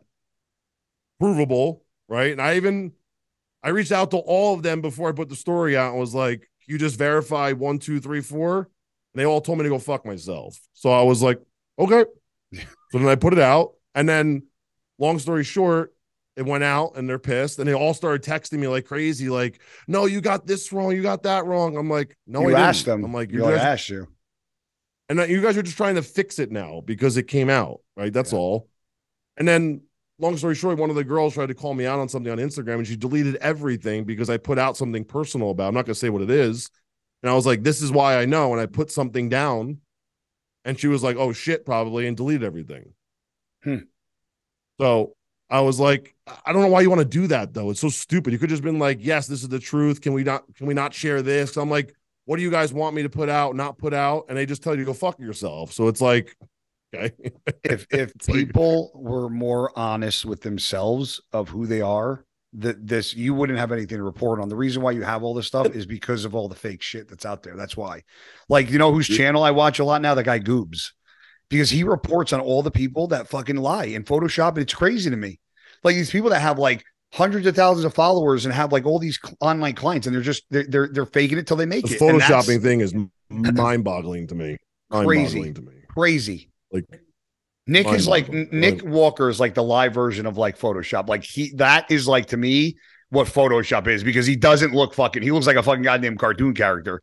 But like nobody looks like Nick. Do you ever feel even at your stage, like, and listen, I don't think like adjusting brightness and contrast and saturation is even touching a photo. I think like Photoshop is Photoshop. Like you're actually like fucking moving stuff around, adding in and taking out. Yeah.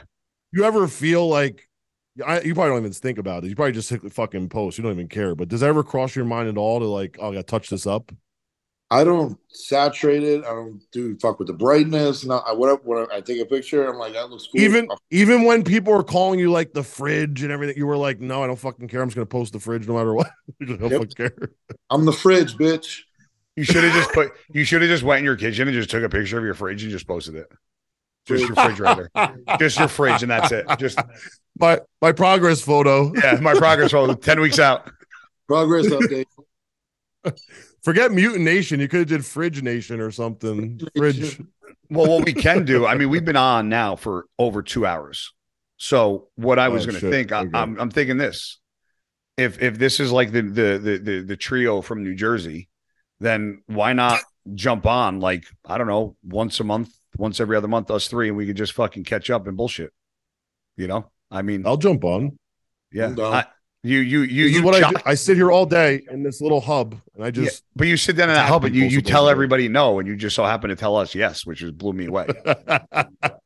When Nick said it, I was That is true. Because I was like, bro, he doesn't go on anybody's fucking podcast. Like he does his own shit.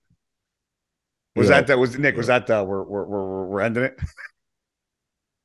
Was that we've been on for a while? Hurry the fuck up. What's up, girl? Hi guys. Was that our first time? Yeah, was that the Hurry Up podcast? Like hurry the fuck up. We got shit to do. Are you guys still like live? Yeah, we're live. Yeah, we're still live. It's 3 hours. It's 3 hours behind. I forgot you guys are early birds. Yeah, it's fucking 6:30 for them. Yeah. Well, listen. No, for this. Yeah, it's 7:30. 7:30. 7:30. 7:30. You're 3 hours behind. Yeah, three. I said I don't know what I said 6. 6 hours. No, I said 6:30, like the time instead of 7:30. You need some sleep. So this was your first. This is our first guest, and this is by far our longest podcast. By far, 100%. By far. So, Nick, you guys are pretty long, though. We do about an hour and a half. Hour and a half. This we're on about 2 hours 20 minutes. This is long. Better pay Nick overtime for this one. He's expensive. Listen. When you're friends, you get a fucking when you're best friends with somebody, you get a fucking high discounted rate. But no, seriously. Listen, some of the people might think like this was like I knew what I was going to say. I go into all this stuff. I don't know if you do, Nick, or Big Nick. I don't know if you do. I go into this stuff cold. I got no notes in front of me. I go off of just what I think comes to me. So, personally, thank you for 2 hours and 20 minutes of your time, because I know your time is very valuable. No, I appreciate you guys having me on. It's awesome. And I learned a lot about you that I honestly didn't know, that I never got a chance to sit down and talk to you, because when we talk on the phone, we're usually like, hey, did you hear? Hey, did you hear? It was never like deep down and personal. But for me, I'll let Nick speak his, but I personally appreciated you coming on. I know you don't do this a lot. I know it's a pain in the ass to be on these fucking podcasts and do interviews. And even though this wasn't an interview, we were just kind of catching up. And Nick thought it was a great idea to have you on the channel. I'm like, you know what? Let's have him on. I never seen you on a channel. So I thought, you know what? Let's kick it off with somebody that wouldn't be expecting to be on our channel, which is you. And, so I appreciate you for your friendship. Appreciate you for, you got me connected with the sauna guy. I got my Impossible Kicks. Oh, yeah, I got mine coming. Oh, yes. Oh, you guys booked it all? Oh, awesome. Yeah, awesome. He's actually mine gets delivered on my birthday, which is the 21st of March. So, which is awesome. Which one did you guys get, by the way, real quick? I got the biggest one they got, because he took a picture. You told me to, Nick. Yeah, you should have. Yeah, you should have. I got the one lower. Oh, you got one. Am I going to regret getting the bigger one? No, because I wish I got the bigger one, because the next one down, like, it's big, but it's not like I'm putting it in like a bedroom that I'm in like this. Like I have a spare bedroom. Like it's not that big. It's not even that. It doesn't take up much space at all either. It's not like overwhelming. No, you'll love it. So when we have sleepovers, we could have sauna parties. Gay. You know how I know you're gay. But no, I know Nick and Maria got stuff to do. I know it's late where you are, Trigili, because at the same time as me. So I appreciate Walker, obviously, but Trigili, thank you for coming on. And me and I appreciate having me on, coming on our podcast. And I'm happy to come on whenever you. I'm happy to come on whenever you guys want. Well, I think this is cool. Like we're the three guys from Jersey. We got 3 different walks of life here. We got the retired. We got the celebrity podcaster, and we got the fucking mutant himself. So we can do a little mutant in the mouth or bullshitting with mutant in the mouth. We could call it that. Bullshitting in the mouth. Bullshitting with mutant in the mouth. It doesn't mean you guys get passes on any stories. I'm just telling you right now. Dirty shit comes out, it's over for both. You better fucking never. I'll send a missile your way. Nick knows I always ask him now, like, hey bro, what's going on? He does. Like, what is this? How come I don't get those? Is it because I'm irrelevant now? I'm not relevant anymore. Nobody asks about me. I get nervous when he does. I'm like, I don't know, bro. I don't know. I always write right away. I'm like, I'm not asking for a story, but I'm like, just in case it comes out, prepare yourself. Preface it every time with like, this is not a story. I'm just asking. Like, but honestly, I do that with everybody, because everyone everyone, it was like, you're gonna talk about this? I'm like, I'm just fucking talking to you, dude. Calm down. So funny. Like, People think you so always funny. have it because I'm nervous now, bro. But you know what I do with Nick, Big Nick, as I go, if I'm talking to little Nick, I'll be like, off the record, okay? Yeah. I go off the record, which means put your pen and your fucking video recorder down and don't fucking listen to this. Off the record. Off the record. Right.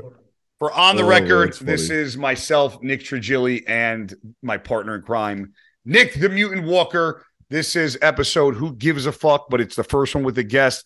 Thank you to Nick Trigili for coming on Mutant in the Mouth and bullshitting with us. And be sure to check out his channel, Bodybuilding and Bullshit.